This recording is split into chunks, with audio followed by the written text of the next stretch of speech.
예, 이제 우리 교재를 보겠습니다. 혹시 교재가 없으신 분은 손 들어 주십시오. 그러면은 우리 전도사님들이 좀 챙겨주시기 바랍니다. 없는 분 한번 손 들어 보시겠습니까? 예, 다 있군요. 자, 오늘은 24쪽인데요.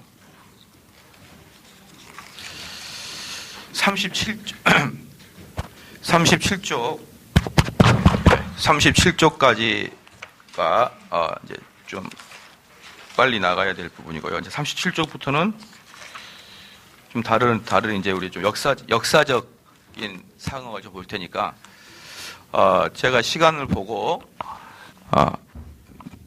좀 아니다 싶으면은 이제 앞에 것은 그동안 쭉 했으니까 하고 역사적인 사건으로 넘어가겠습니다.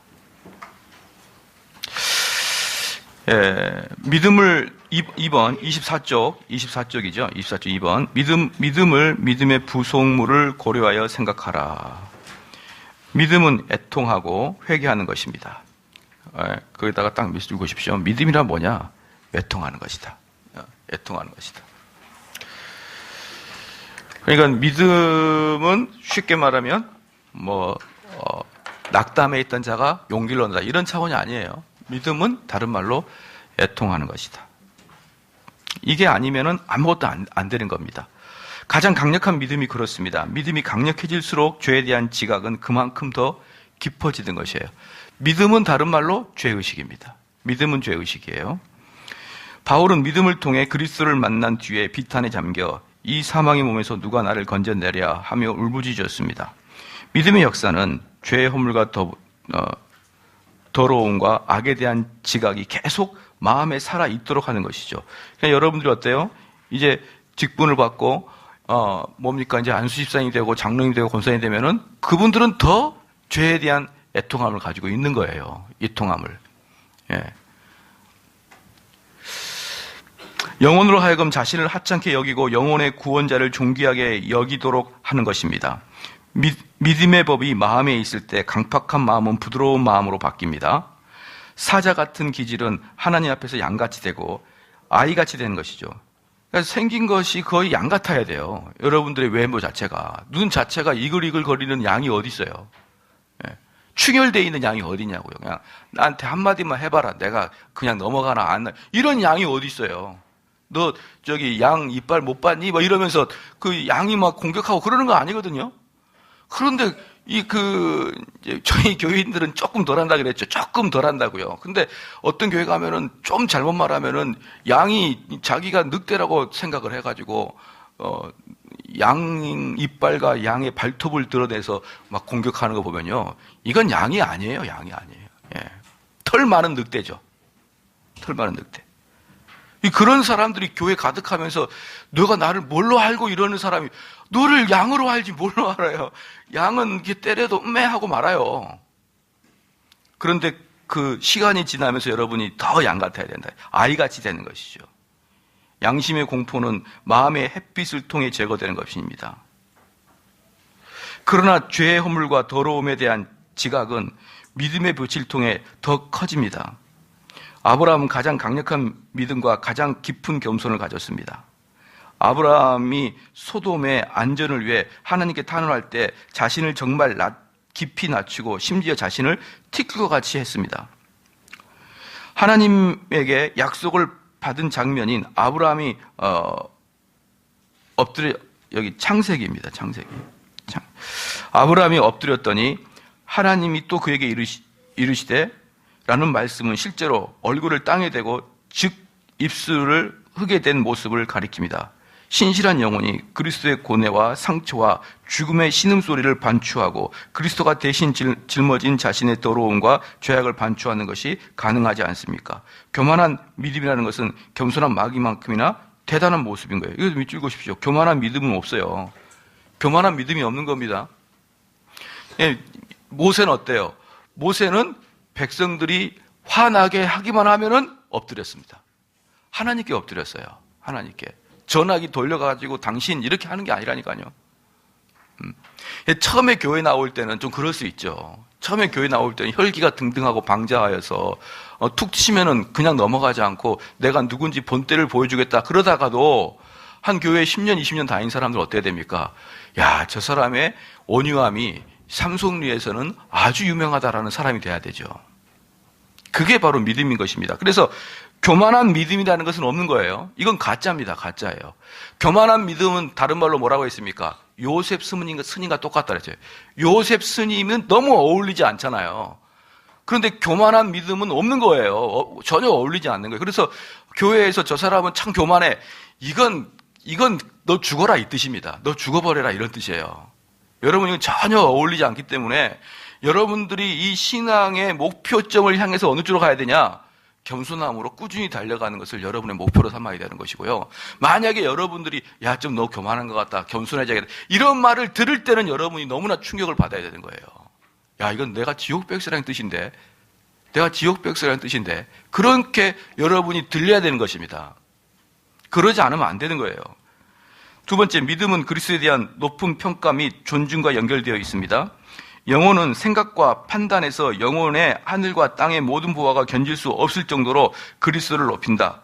믿는 너에게 보배이나 그러나 사도의 말도 천사의 말도 표현하지 못할 정도로 고귀합니다. 천사의 약속도 마귀의 위협도 세상의 달콤한 죄악의 쾌락도 수많은 세상을 향유하는 소망도 그리스도와 결별하도록 만들지 못할 정도로 그리스도는 보배로운 것입니다. 그 어떤 손실도 그리스도와 함께하지 않는 것만큼 영혼을 낙담시키지 못하고 그 어떤 이익도 그리스도와 함께하는 것만큼 영혼을 즐겁게 하지 못하는 것입니다. 가장 약한 믿음도 그리스도에게 주여 내가 주를 사랑하는 줄 주께서 아시나이다. 주를 사랑하고자 합니다. 내가 주를 사랑하는 줄 주께서 아시나이다. 주를 사랑하고자 합니다. 이런 식으로 계속 고백해야 돼. 내가 주를 더 이상 사랑할 수 없다는 사실이 슬픕니다. 라고 탄원해야 되는 것이죠.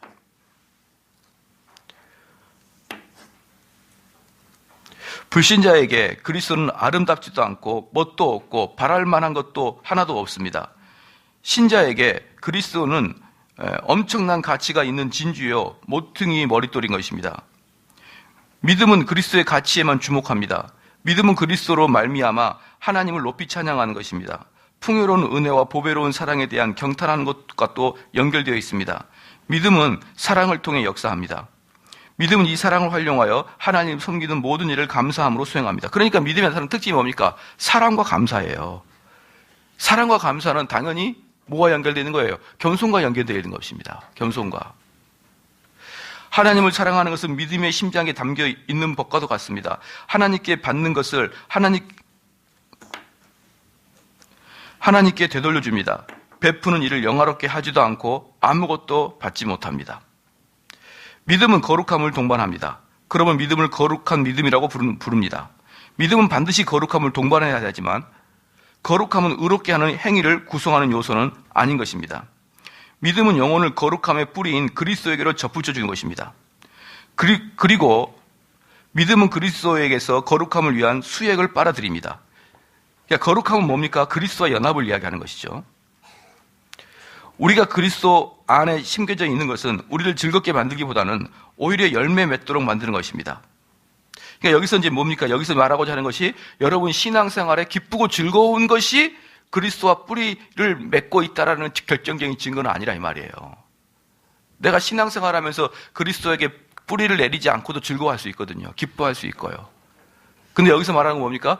열매로 드러나야 된다.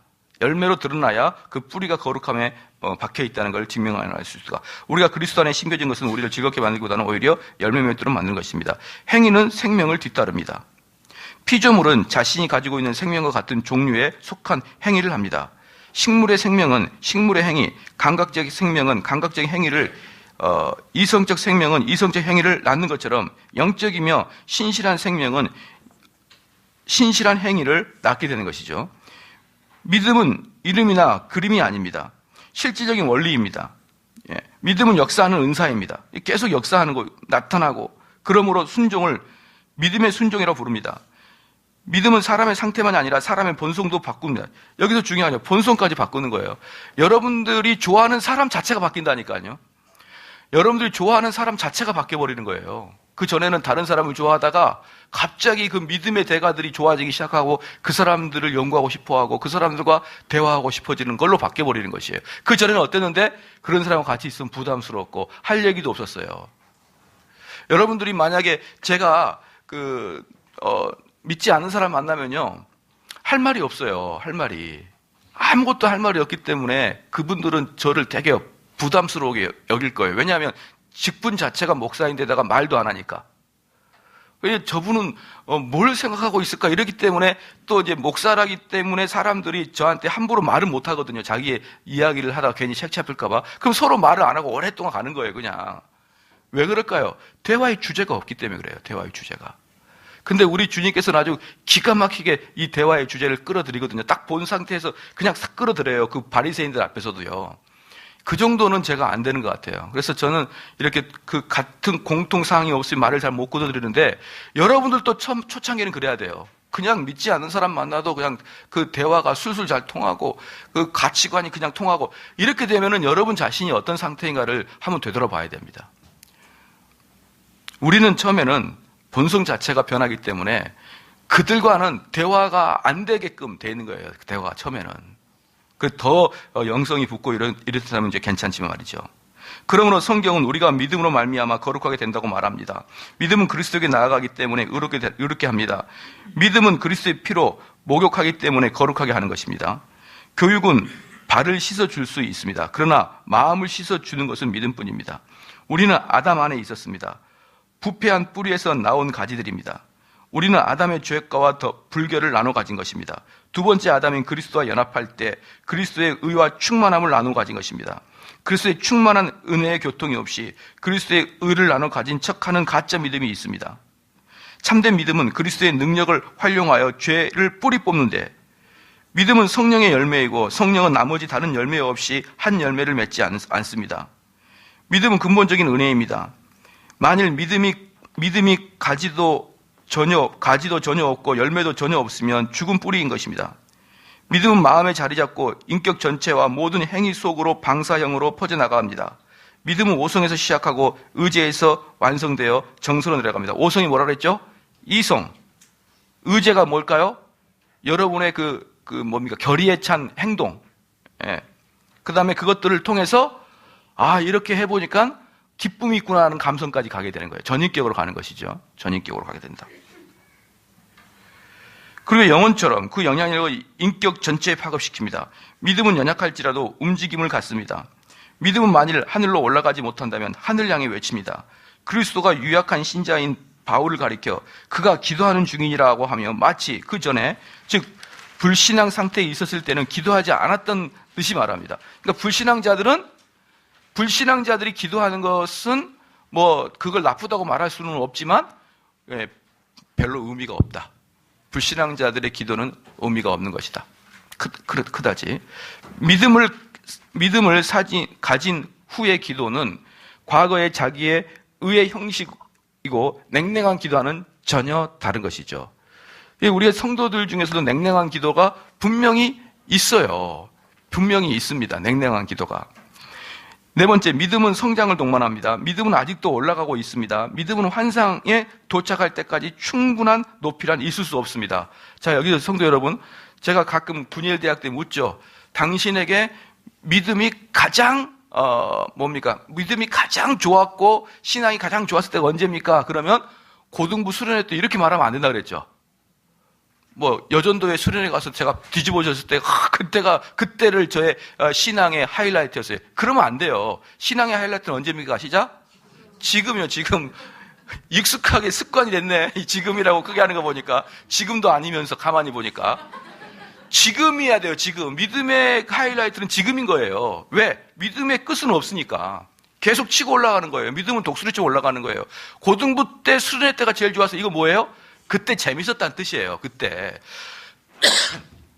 근데 여러분 고등부 때 뭔 제대로 신앙생활을 했겠습니까? 안 그럽니까? 예. 우리 솔직하게 우리 이야기 하자고요. 고등부 때 그 신학교 다니는 전도사님들이 다 설교했잖아요. 다 못 모르고 다 알미니안으로. 그 전도사님들이 얘 똑바로 안 살아 막 그러면서 했잖아요. 우리한테. 그거 보고 뭘 얼마나 뜨거운 거예요. 그냥 재밌었어요. 그때가. 재밌었을 뿐이지 우리 믿음의 하이라이트는 언제다? 지금이다. 지금. 그리고 여러분이 돌아가시기 직전이 최고 좋을 때가요. 돌아가시기 직전에. 근데 돌아가시기 직전에 전부 다 까먹어버리고 예수가 어딨냐? 막 이러면서. 예. 대충 해자. 나도 젊었을 땐 그리 했다. 이러면서 그냥 고춧가루 뿌리고 돌아가시는 거예요.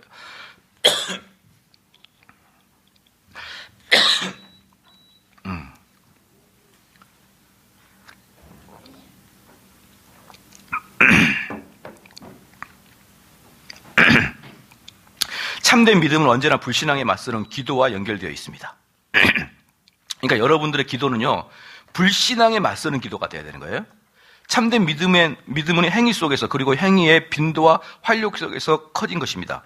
참된 믿음은 먼저 젖을 빨고 나중에는 만나를 심는 것입니다. 나중에 또 뭐까지 볼까요? 고기까지 먹는 거겠죠. 고기까지. 그런데 많은 사람들이 이상하게 그분이 직분이 상당히 높음에도 불구하고 딱 처음 만났을 때 뭐라고 하냐면, 목사님 저는 신앙이 얕아요. 목사님 저는 성경은 잘 몰라요. 근데 그게 결코 겸손한 소리가 아니라 팩트를 이야기하고 있는 거예요, 자기들이.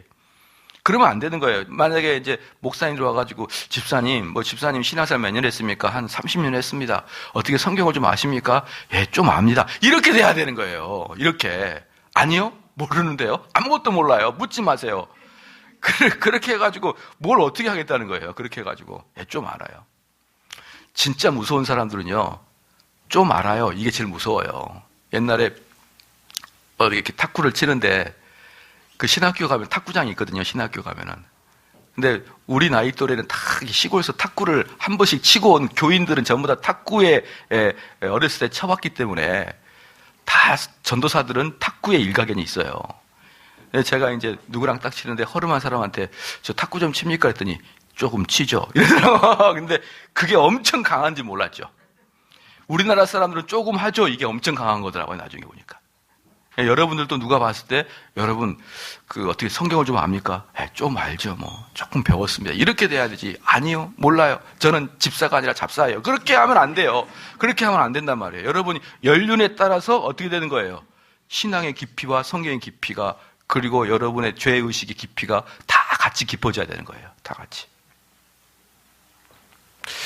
그래서 처음에는 하나님이 내 목소리를 듣고 내 필요를 채워줄지 어떨지 하는 흔들림이 있습니다. 하지만 나중에 어때요? 훨씬 담대해지고 그리스도를 직접 대면하여 보기를 열망하는 것이에요. 모든 은사에게는 조화로운 성장이 있습니다. 생명이 존재하는 곳에서 그 모든 지체는 성장합니다. 가슴의 사랑은 머리의 지식이 성장하지 않으면 부패합니다. 그러니까 가슴은 뜨겁고 머리는 무식하고 그러면 어떻게 되는 거예요? 큰일 나는 겁니다. 그 사람들이 교회에 가장 큰 해악을 끼쳐요. 여러분들 잘 알 거 뭐냐면, 성경적 지식이 많이 없으면 좀 열정 갖고 있지 말라 이 말이에요. 부담스러우니까. 성경적인 베이스가 없는 사람이 열정 갖고 있는 사람이 제일 무서워요. 어떻게 기관차 같단 말이에요. 기관차. 성경의 지식이 많은 사람이 열정을 가지시길 주님 축원합니다. 성경의 지식이 없는 사람은 열정 좀 갖지 말자. 그냥 좀 냉담하게 신앙생활 하자. 이런 거입니다.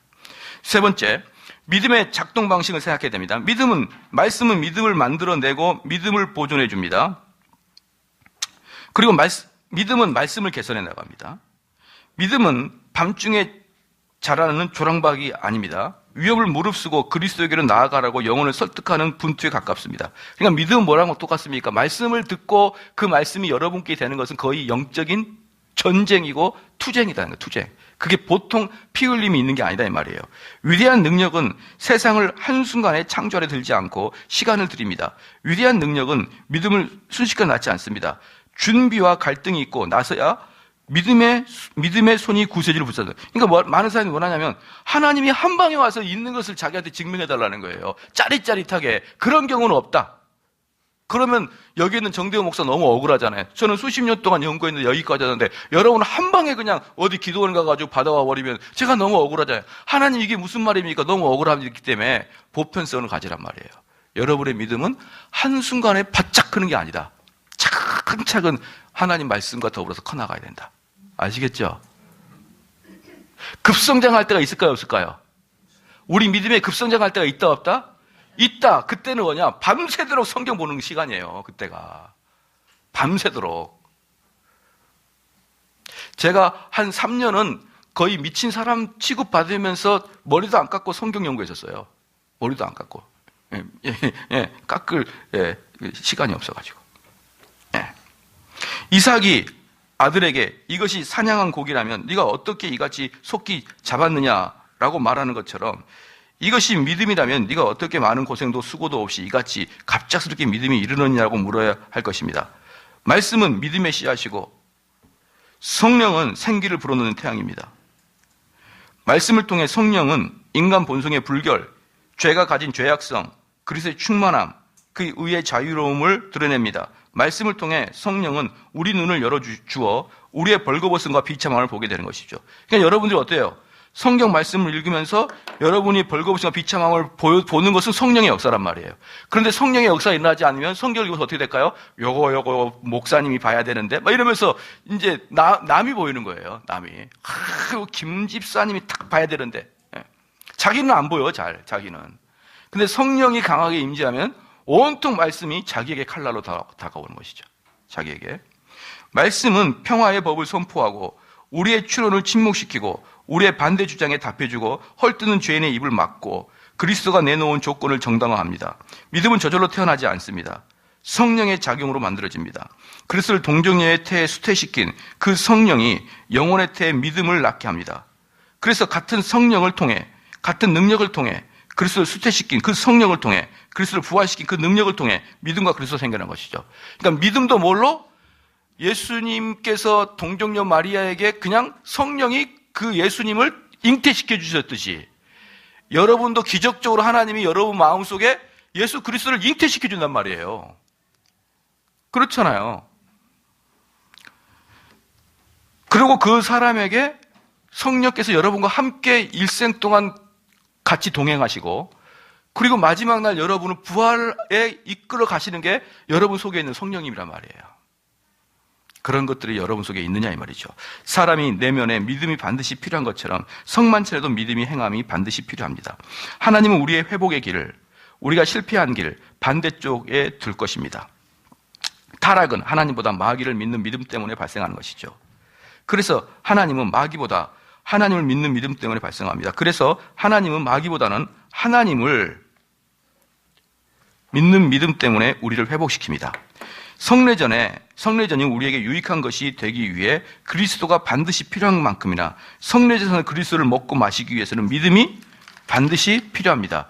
이것은 하나님의 정한 대로입니다. 어제 안 오신 분들에게 위해서 잠깐 말씀을 드리면 성만찬이라는 것은 뭡니까? 예수님과 함께 식사를 하는 거잖아요. 그러니까 예수님과 함께 식사를 한다는 것은 뭐냐 그러면 예수님처럼 영원히 살아있는 자들이 함께 식사를 한다는 것이에요. 그러니까 내 마음속에 예수 그리스도가 없고 내 마음속에 악한 마귀가 있고 세상에 있는 사람이 예수님과 성만찬 자리에 앉아있는 건 뭐라고 했습니까? 예수님을 멸시하는 거라. 멸시하는 거라. 그렇기 때문에 복음 전파, 말씀 전파는 누구든지 말씀을 듣지만 누구나 그 말씀을 듣지만 성례전은 거듭난 자만이 참여하는 거예요. 거듭난 자만이. 내 안에 성령이 계시는 자만이 예수님의 주의 만찬에 참여할 수 있다. 그러니까 이게 말씀을 듣는 거하고 성례전에 참여하는 것은 그 사람의 본질 자체가 다르다는 것이죠. 아시겠죠? 그래서 첫 번째 믿음은 중생에 절대적으로 필요하다. 그리고 거듭난 자만이 성만찬에 참여할 권리가 있습니다. 믿음은 근본적인 생명에 관련된 은사입니다. 혈관을 흐르는 피가 몸에 대해 갖는 것과 같은 관계를 믿음은 영혼에 대해서 갖습니다. 성령이 없이는 중생도 없습니다. 그리고 믿음은 성령이 주입하는 첫째 은사입니다. 성령이 주입한 첫째 은사는 뭐다고요? 믿음이다. 그리스도의 피 없이는 중생도 없습니다. 믿음은 우리 영혼에 피를 뿌리는 우슬초입니다. 믿음은 우리를 그리스도에게 접붙여 줍니다. 하지만 전에는 죽은 그루터기에 붙어 있었습니다. 믿음은 생명인 그리스도에게서 나옵니다. 그 생명은 우리에게 전달됩니다. 믿음을 통해 그렇게 됩니다. 내가 하나님의 아들을 믿는 믿음 안에서 사는 것이라. 우리는 믿음을 가질 때까지 성만찬에 참여할 권리가 전혀 없습니다. 오직 믿음이 우리를 하나님의 권속으로 만들어줍니다. 우리가 하나님의 자녀가 될 때까지는 하나님의 식탁과 아무 관계가 없습니다. 믿음이 없는 자들은 시체와 다를 바가 없습니다. 시체가 음식을 어찌 하야겠습니까? 그래서 믿음이 없는 자들이 이제 가끔 이제 우리 전도대회 같은데 이제 할 때 믿음이 없는 자들이 이렇게 오시잖아요. 이제 우리 주변에 믿음 없는 사 오면은 그들의 얼굴은 정말 강시 같아요. 강시. 아무 생동도 없고 느낌도 없고 얼굴이 굳어가지고 이 목회자를 이렇게 아무 느낌 없이 쳐다보고 있어요. 네. 예, 그러니까 이들은 우리는 영적인 시체라고 말하죠. 영적인 시체가 어떻게 음식을 먹겠느냐? 그들은 성만찬에 참여할 수가 없는 것이다. 모든 예배에서 믿음을 행해야 됩니다. 하물며 성만찬에서 말할 것도 없습니다. 세속적인 활동에서 우리 영혼의 각 기능과 우리 신체 각 부위를 분발시키는 것처럼 예배 활동에서도 성령의 은사를 분발시키지 않으면 안 되는 것입니다. 믿음은 모든 의미에 섞이지 않으면 안 됩니다. 성경은 믿음을 따라 하지 아니하는 것은 다 죄니라라고 말했기 때문입니다. 믿음은 거듭나고 변화된 본성에서가 아니라 부패한 본성이나 정죄된 본성에서 나옵니다. 그래서 우리는 환영 인사 대신에 의혹에 찬 시선을 기대할 수 있을 뿐입니다. 믿음 없이 성만찬에 임하는 것은 그릇 없이 물을 담겠다는 것이며 연장 없이 작업했다는 것이며 돈 없이 장을 보겠다는 것입니다. 우리를 하나님 앞에서 나아가도록 만들기 위해서는 반드시 믿음이 있어야 됩니다. 우리를 받아들이도록 만들기 위해서는 반드시 믿음이 있어야 됩니다. 세 번째, 믿음은 은혜 언약의 유일무이한 조건입니다. 하나님 쪽에서는 성례전인 것처럼 우리 쪽에서는 인과 같습니다. 하나님은 믿음 외에 다른 어떤 은사를 골라 새 언약의 조건으로 삼지 않았습니다. 실제로 다른 어떤 은사는 이와 같은 목적에 대해 적합성도 적절성도 없습니다. 양쪽의 사이가 틀어지면 상호 동의가 없이는 확고한 평화가 있을 수 없습니다. 하나님은 자기 아들을 제공하심으로써 동의를 표하고 성례전으로 인을 찌십니다. 우리 쪽에서는 단지 믿음을 통해 그 동의를 표현합니다. 믿음을 통해 우리는 우리 앞에 놓인 자비를 인정하고 승인하고 움켜줍니다. 수납하고 받아들이는 것 외에는 세상에 어떤 것으로 은혜를 받지 못합니다. 제단은 일종의 지성소입니다. 그러므로 사람은 반드시 그 뿔을 붙잡지 않으면 안 됩니다. 일종의 악행자들을 위한 도피성이 있습니다. 그러므로 악행자들은 반드시 도피성으로 달려가지 않으면 안 됩니다. 하나님은 화목제물로 자비의 보고로 그리스도를 내주는 것입니다. 그렇다면 한쪽에서 하나님이 팔을 뻗어 자비를 내밀 때 반대편에서는 우리 마음을 내밀어 그 자비를 받아들이지 않으면 언약의 갱신은 결코 있을 수가 없습니다. 그러니까 여러분, 그 대기업 사장님이 우리가 완전히 가게가 파산돼 가지고 이제 우리는 완전히 신용불량자가 됐어요. 그래서 대기업 회장님이 나의 딱한 이야기 듣고 내가 너한테 10억을 줄 테니까 다 갖고 제기해라. 그럴 때 여러분들이 그 10억을 받아낼 수 있는 방법은 뭐밖에 없습니까? 믿는 것밖에 없는 거예요. 뭘 어떻게 할 거예요? 막 뛸 겁니까? 철봉을 할 겁니까? 무슨 윗몸 일으키기 할 겁니까? 뭘 할까요? 그러니까 그 대기업 사장님이 10억을 주겠다라고 말할 때 여러분이 할 수 있는 유일한 것은 아멘밖에 없는 거예요. 아멘. 그걸 주실 걸 믿습니다. 그렇게 믿는 거예요. 뛰고 날뛰고 그렇게 하는 게 아니거든요. 그러니까 하나님께서 우리 그 독생자 예수 그리스도 아들을 통해서 다 이루신 것을 너에게 주겠다라고 할 때 성도들에게는 믿는 것 외에는 방법이 아무것도 없다. 아무것도 없다. 네 번째, 성만찬에서 그리스도는 믿음의 대상으로 나타난 것입니다. 높이 들린 놋뱀은 이스라엘 백성이 바라보아야 할 대상입니다. 그때 이스라엘은 그 놋뱀의 치유력을 기대했어야 됩니다. 죽어가는 그리스도는 믿음의 일차적이고 직접적인 대상입니다. 여기서 죽어가는 모습으로 묘사되는 것은 단순히 묘사에 그치는 것이 아닙니다. 뭐라고요? 단순히 묘사에 그친 게 아니라 실제로 여러분 죽어가야 된다 이 말이에요. 그런 관념을 가지고 그리스도에 대한 믿음을 발휘해도 좋은 것입니다. 영광을 받은 그리스도가 아니라 십자가에 못 박힌 그리스도가 믿음의 대상입니다. 그렇다고 밑줄을 그으십시오. 영광의 그리스도가 아니에요. 여러분에게는 십자가의 그리스도가 믿음의 대상인 것입니다. 영광의 그리스도는 오히려 사랑의 대상이기 때문입니다. 칭의의 형식적 규칙은 그리스도입니다. 놋뱀의 모습으로 나타나고 십자가 위에서 죽기까지 순종하는 그리스도입니다. 성만찬에서 그리스도는 자신을 하나님께 드리고 하나님은 그 그리스도를 우리에게 주는 모습으로 나타납니다. 그리스도는 우리를 의롭게 만들어주는 의를 성취하는 과정에서 값을 치르고 하나님은 그 의를 받아들이고 우리에게 전가해 줍니다. 여기서 잠깐 우리 연진 자매가 질문했는데 왜 우리 교회 십자가는 까만색이죠? 그 까만색의 이유가 이거예요. 믿음을 유발시키는 거예요. 까만색은 우리 그리스도의 순종과 우리 그리스도의 죽음을 나타내거든요. 그렇기 때문에 우리가 십자가를 통해서 무엇을 봐야 되느냐? 죽어가는 그리스도를 보면서 우리는 믿음이 싹트야 된다. 믿음이 싹트야 된다. 하나님의 의도는 죽음을 겪는 그리스도를 믿음의 대상으로 삼는 것입니다. 그래서 하나님은 그리스도를 십자가에 내놓았습니다. 그리고 이제는 성례전에서 그리스도를 내놓습니다. 믿어야 할 근거 같습니다. 그리고 그리스도는 성부의 위격보다도 하늘에 있는 성자의 위격보다도 성만찬에서 우리의 믿음에 훨씬 친숙한 존재로 묘사됩니다. 그리스도가 성부와 우리 사이에서 처리한 모든 직무를 통해 우리로 하여금 그리스도를 더욱 선명하게 생각하고 이해를 갖도록 하기 위함입니다. 그런 생각과 이해는 우리 믿음을 불타오르게 하는 연료들입니다. 구약 성경 시대에는 당시 성도들이 약속된 메시아를 믿는 믿음을 발휘하도록 희생 제사를 통해 그리스도를 제시했습니다. 반면에 신약 성경에는 우리로 하여금 제공된 메시아를 믿는 믿음을 발휘하도록 하는 것입니다. 됐습니다. 예. 이제 29페이지 다 끝났네요. 이제 우리가 성만찬에 대한 정신은 여기까지 끝나고 이제 두 번째 단원을 할 건데요. 성만찬의 정신은 딱 뭡니까? 그리스도와 함께 죽는 거예요. 그리스도와 함께 죽는 거. 그게 성만찬의 정신이다. 성만찬의 정신은 분명하게 여러분이 깨달아야 된다. 성만찬의 이제 의미와 논제. 그래서 여러분 어제하고 그제 들어보니까 성만찬이 대단히 중요하죠. 이렇게 중요하기 때문에 이 성만찬의 사건 때문에 종교개혁자들이 그렇게 싸운 거예요. 이렇게 중요한 부분이기 때문에. 1장 성경에 나타나는 식사입니다. 식사. 하나님께서 자기 백성이 주신 복입니다. 신자라면 천지창조의 이야기를 너무 잘 알고 있을 것입니다.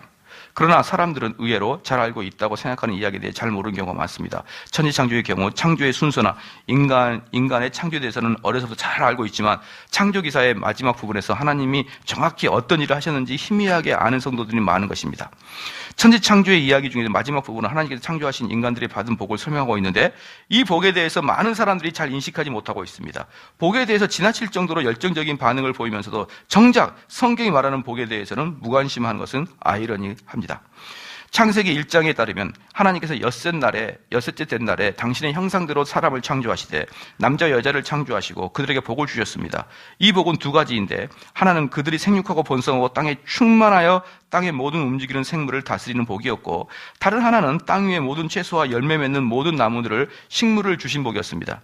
어떻게 보면 이 둘은 연결된다고 할 수 있습니다. 음식은 하나님으로부터 이 세상의 대사로 파송받은 인간이 보내신 분의 뜻을 따라 이 땅을 잘 다스릴 때 그분으로부터 받는 선물이라고 할 수가 있는 것입니다. 창조 기사를 통해서 우리는 인간이 먹어야 하는 존재로 만들어졌다는 점에 주목해 보아야 됩니다. 인간은 어떤 존재다? 먹기 위해. 이런 거 여러분이 지나가다가 어때요? 소를 보면 아우 맛있겠다 이렇게 창조의 섭니다. 막 소 너무 불쌍한데요. 먹을까요? 그렇게 하지 말고요. 소, 돼지는 우리에게 먹으라고 주신 거니까.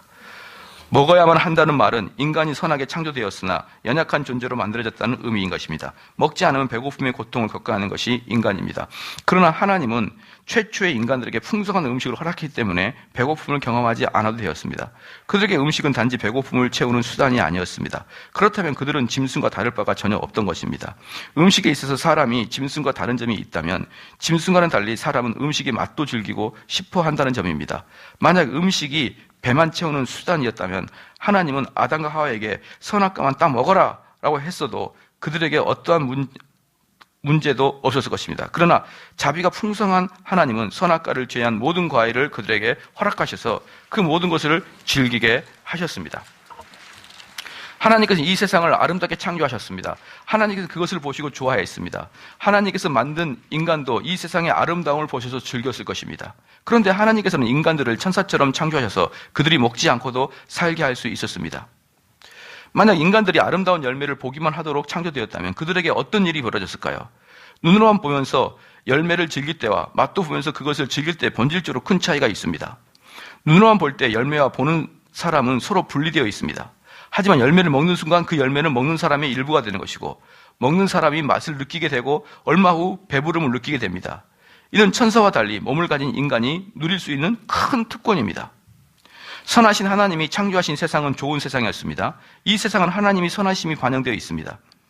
하나님은 이 선하심을 인간들에게 보고만 즐기는 것에 만족하지 않으셨고, 그분은 우리가 창조 세계 중에 일부를 맛을 보아 알기 원하셨고, 이를 위해서 모든 식물을 먹거리로 우리에게 주셨습니다. 이 먹거리를 통해서 하나님의 선하심을 맛보아야 아는 것이야말로 하나님께서 우리에게 주신 가장 큰 복이라고 할 수 있습니다. 이 점에서 우리는 웨스턴 소요리 문답 첫째 질문에 대한 답을 기억할 필요가 있습니다. 사람의 제일 된 목적은 하나님을 영화롭게 하고 그분을 영원토록 즐거워함에 있다. 피조물인 인간은 무한하신 하나님을 직접 경험할 수 없기 때문에 하나님께 주신 선물을 통해 그분을 즐거워할 수밖에 없는 것이에요. 식사를 통하여 하나님을 즐거워할 때 절제가 있어야 됩니다. 음식을 지나치게 많이 먹는 것을 탐식을 하는데, 탐식은 인간에게 배부름을 줄 수 있지만 음식의 참된 맛은 선사할 수 없습니다. 마치 이것을 염두에 두신 것처럼 하나님은 아담에게 먹는 것을 제안하셨습니다. 동상 중앙에 있는 선을 알게 하는 나무의 실과는 먹지 마라. 교만과 불신에 가득한 인간들은 왜 하나님께서 선악과를 만드셨을까라고 불평합니다. 하지만 하나님은 선악과를 두심으로 인간에게 자신들이 먹는 식물을 당연한 것으로 간주하지 않도록 하셨습니다. 그들이 그 모든 과일과 채소를 먹게 되는 것은 전적으로 하나님께서 그렇게 정하셨기 때문입니다.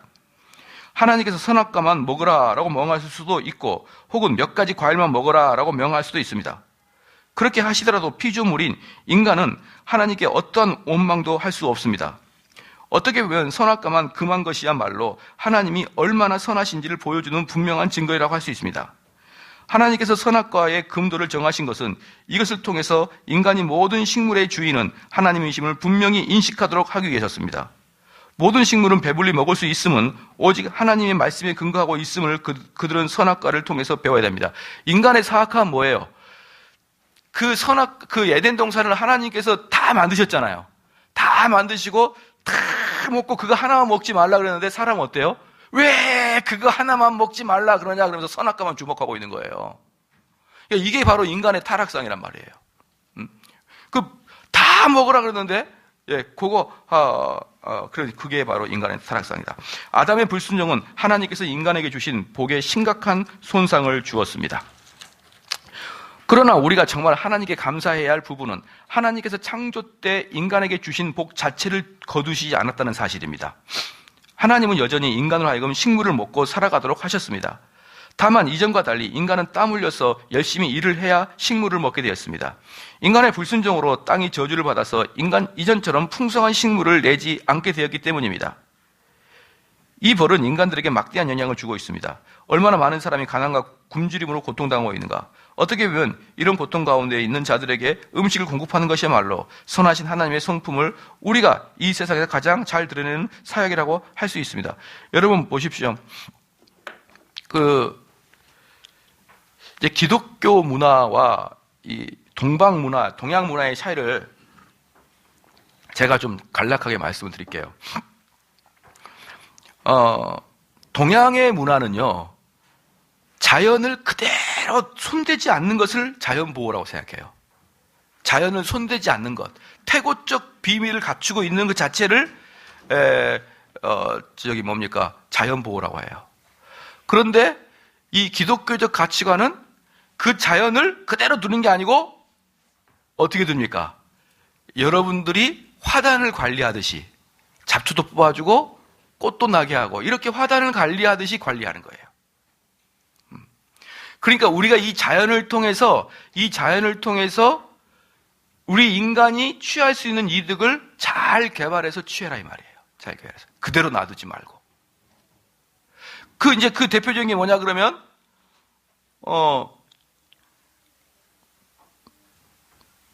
최미숙 집사님 어렸을 때 밥을 굶어본 적 계신가요? 예, 그때 시대이군요. 굶어봤죠. 예. 아마 밥을 굶어보신 분들은 이제 60대에 가까울 것 같고 50대 중반부터는 별로 안 굶어봤을 것 같은데요. 그때는 굶었는데 왜 지금은 별로 안 굶을까요? 그러니까 먹을 게 많으니까 안 굶겠죠. 왜 먹을 게 많아졌을까요?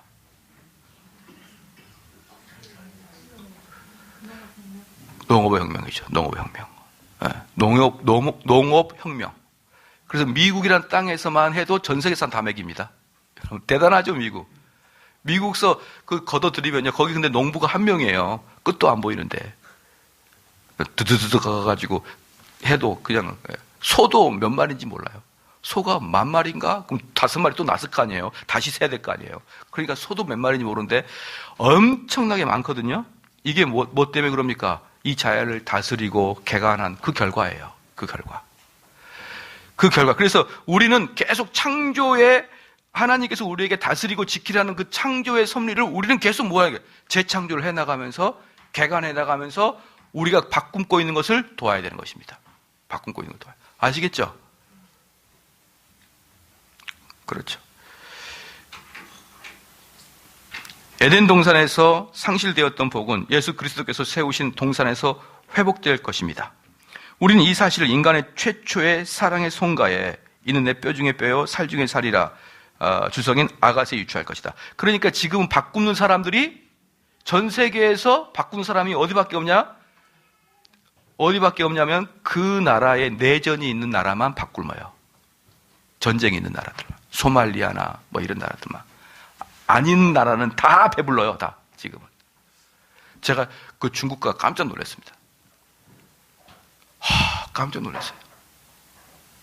밥을 밥그릇으로 기름기가 잘 흐르는 쌀의 밥에 속으로 옛날에 공산국가였는데 이렇게까지 잘 나오다니 도와줄 필요가 전혀 없네. 그들은 돈은 없어도 밥은 잘 먹습니다. 잘.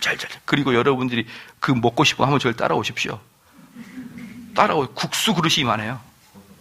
과장하지 않습니다. 요만합니다, 국수를.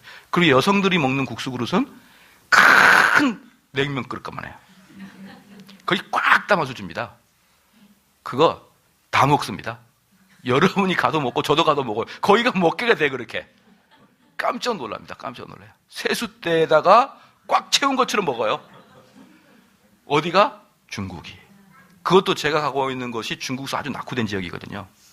그리고 쌀이 김포쌀이니 좋다고 이천쌀 좋다고 하죠. 거기 흑룡강성 근방에 있는 쌀은요 훨씬 좋습니다. 훨씬 좋아요. 그냥 참기름 발라놓은 것 같아요. 얼마나 반짝반짝거리는지. 아니 목사님 왔다고 새로운 기름을 발라놨나요? 할 정도로. 거기에 있는 쌀은 훨씬 좋아요. 그러니까 지금은 굶고 이런 데 없어요. 단지 전쟁 있는 곳만 굶어요. 이것은 전부 다 인간이 열심히 노력한 덕분이다. 열심히 노력한 덕분이다. 우리나라도 쌀이 남잖아요. 그죠? 북풍아 일어나라 남풍아 오라 나의 동산에 불어서 향기를 날리라. 나의 동산에 불어서 향기를 날리라. 나의 사랑하는 자가 그 동산에 들어갔어. 아름다운 열매 먹기를 원하노라. 우리가 이 시대를 하나님과 이스라엘 백성 더 나아가 그리스도와 교회의 관점에서 본다면 에덴 동산의 진정으로 표상했던 것은 바로 주님께서 만드신 동산에서 자기 신부가 자신의 채취를 맡으면서 열매를 먹고 기뻐하는 것입니다.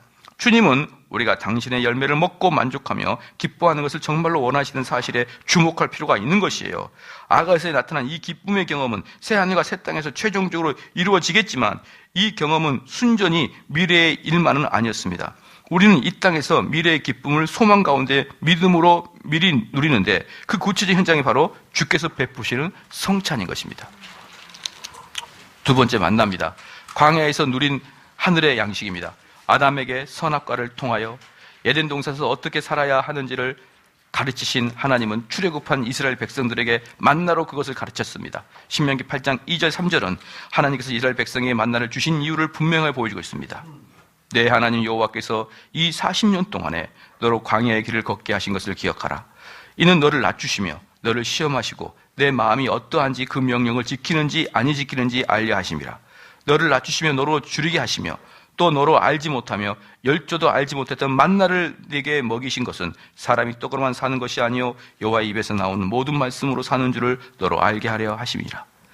여기서 우리가 주목해야 할 점은 하나님께서 사람이 떡으로만 사는 것이 아니라 여호와의 입에서 나오는 모든 말씀으로 사는 줄을 이스라엘 백성에게 어떻게 가르치셨는가? 이것은 제대로 이해하기 위해서는 만나가 무엇인지 정확하게 알 필요가 있습니다. 선악과의 경우와 마찬가지로 하나님 만나를 주시면서 그들 마음대로 먹으라고 하지 않으시고 크게 세 가지 중요한 규칙을 주셨습니다. 그러나 이스라엘 백성들도 아담의 경우와 같이 불순종의 길을 걸었습니다. 첫째, 한 사람이 한 호멜씩만 거둘 수 있었습니다. 굶주려 있던 이스라엘 사람들이 이 규칙을 제대로 지켰을까요? 여러분 같으면 어떻게 했겠습니까? 아침에 일어나 보니 만나가 온 땅을 뒤덮고 있습니다. 그 많은 만나가 공짜입니다. 이스라엘 백성들은 그야말로 횡재를 만났습니다.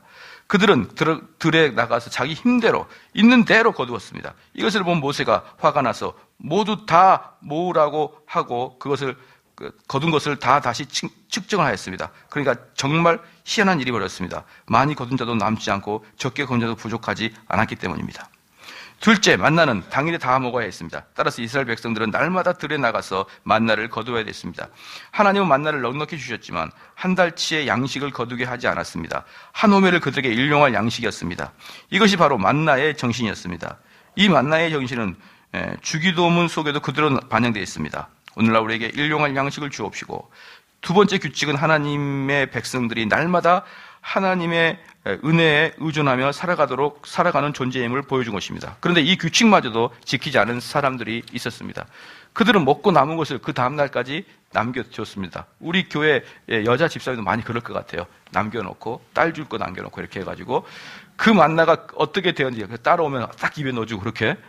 그 만나가 어떻게 되었습니까? 벌레가 생기고 냄새가 나서 먹을 수가 없게 되었습니다. 그렇다면 왜 그들이 만나를 남겨두었을까요? 어쩌면 그 다음날 나가서 거두기 귀찮아서 남겨두었을지 모릅니다. 하지만 가장 큰 이유는 다음날에도 만나가 내릴 것이라는 믿음이 없었기 때문입니다. 내일 만나가 내리지 않으면 어떡하지라는 생각 때문에 그들은 내일 먹을 만나를 저장해 두었습니다. 셋째, 안식일 전날에는 이틀분의 양식을 거두어서 하루의 양식을 저장해야 했습니다. 이 규칙에 따라 고달픈 광야 생활에서 안식일은 지정으로 쉬는 날이 되었습니다. 따라서 안식일 전날에 이틀치 양식을 거두게 한 것도 하나님의 은혜였습니다. 하지만 이 은혜를 무시한 무리들이 있었습니다. 그들은 안식일 날에도 만나를 거두러 밖에 나갔습니다. 다음 날을 위해 양식을 저장한 사람들은 하나님의 은혜에 대해서 의심을 품은 다음날 만나가 내리지 않으면 어떡하지? 사람들도 반면에 안식일 만나를 거두러 나간 사람들은 하나님의 은혜를 너무나 당연하게 여기는 사람이었습니다. 6일 동안 하루도 빠짐없이 만나가 내렸는데 제7일 안식일이라고 만나가 내리지 않을 리가 있나? 라고 하지만 만나는 하나님의 말씀대로 안식일에는 내리지 않았고 밖에 거두러 나갔던 사람들은 헛수고를 하였을 뿐 아니라 하나님을 분노케 했습니다. 만나는 거지에게 베푸는 자선행위가 아니었습니다. 하나님은 자기 백성에게 먹을 것을 주실 때 무작정 퍼주지 않습니다.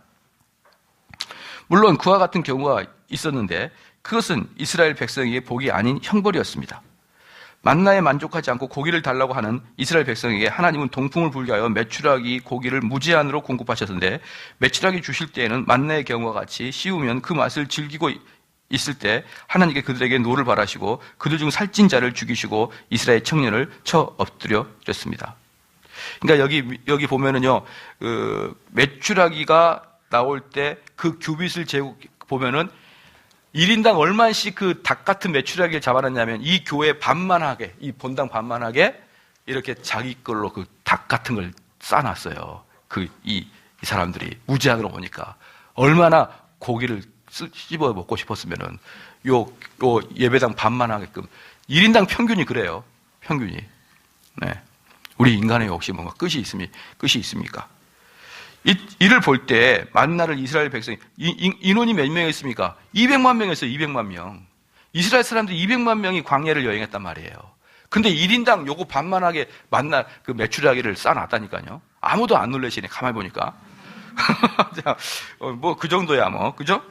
이를 볼 때 만나를 이스라엘 백성에게 주신 목적은 분명합니다. 만나는 이스라엘 백성들이 하나님의 말씀을 지킬 때에만 그들에게 양식이 되었던 것이죠. 많이 거둬도 소용이 없습니다. 남겨두면 썩어져 음식 쓰레기 됩니다. 안식일 전날에 이틀분의 양식을 거두지 않으면 안식일은 평일의 날이 아니라 배고픔의 날이 되었습니다. 고통의 날이 된 거죠. 안식일은. 여호와의 하나님은 이렇게 자기 백성들에게 만나를 통하여 사람이 떡으로만 사는 것이 아니고 하나님의 입에서 나오는 모든 말씀을 사는 줄을 가르쳤던 것이에요. 성만찬도 마찬가지입니다. 우리가 순수한 주의 말씀을 따라 올바로 성찬을 시행하고 믿음으로 떡과 잔을 받을 때라야 성찬은 우리에게 하늘의 양식이 되는 것입니다. 세 번째, 유월절 식사입니다. 영원한 규례예요. 구약에서 가장 중요한 사건이 하나 있다면 천지창조고 다른 하나는 출애굽 사건입니다. 이 두 사건에 하나님께서는 당신께서 어떠한 존재이신지를 보여주셨습니다. 그분은 창조주시면서 구속주입니다. 창조주는 어디죠? 창세기. 구속주는 어디죠? 출애굽기를 보면서 창조주와 구속주를 나눴습니다. 요즘에 보니까 어떤 목사님 한 분이 창세기 보면은 하나님도 나오고 엘로힘도 나오고 야훼도 나오거든요. 이름이. 그것들을 어떻게 했다는 것이죠? 설화를 묶어가지고 이렇게 창세기를 만들었다는 거예요. 설화를 묶어가지고. 그래서 내가 왜 그런 식의 사역을 할까 싶어요. 왜 꼭 그렇게까지 할까? 여러분, 그 프로이트가 뭐라고 했냐면요. 종교를 갖는다는 것은 인간이 연약할 때 의존하기 위해서 종교를 갖는다는 것이죠. 그래서 러시아에 가면은 러시아의 시베리아 벌판에 가면 인디안 같은 민족이 있다는 거예요. 인디안 같은 민족이 있는데 그 사람은 이제 초봄에 엄청나게 이제 북풍이 내려온답니다. 그러면 엄청나게 춥대요. 그러면 그 북풍을 향해서 엉덩이를 이렇게 이제 내밀면서 북풍한테 뭐라 그러더라나? 기름지고 영양가 있는 음식을 줄 테니 북풍아 멈춰라. 막 그런 식으로 주문을 외우나 봐요. 이제 그러면서 이제 뭐라고 하냐면은 그 사람이 그 바람을 뭘로 보고 있느냐? 인격적으로 보고 있지 않느냐? 그 바람을 인격적으로 봐서 그 바람에게 맛있는 걸 준다 그랬다가 멈춰달라 그랬다가 좀 봐달라 그랬다가 이렇게 하지 않느냐? 그러니까 신을 인간적으로 투영해서 그 가장 친근한 게 우리 인간이니까 인간적으로 투영해서 그것에 자기가 기댄다는 거예요. 그럼 물어볼게요. 사람이 먼저 만들어졌나요? 신이 먼저 만들어졌나요? 시작. 사람이죠. 사람이 뭐라고 한다고? 바람한테 바람아 네가 안 불면 내가 고소한 거 줄게 이렇게 해서 바람을 뭘로 만드는 거예요? 지금 신으로 만들잖아요. 근데 내가 부족하고 내가 힘드니까 신이라고 상정하고 걔한테 의존하잖아요. 그렇죠? 그러면서 하는 말이 뭐냐 그러면 태초에 하나님이 세상을 창조하셨노라. 이것은 전도가 뒤바뀌었다는 거예요. 이건 가짜라는 거예요. 그래서 여러분요, 잘 들어주십시오. 현대 학문의 기초인 프로이트 이론을 가게 되면 기독교는 가짜예요.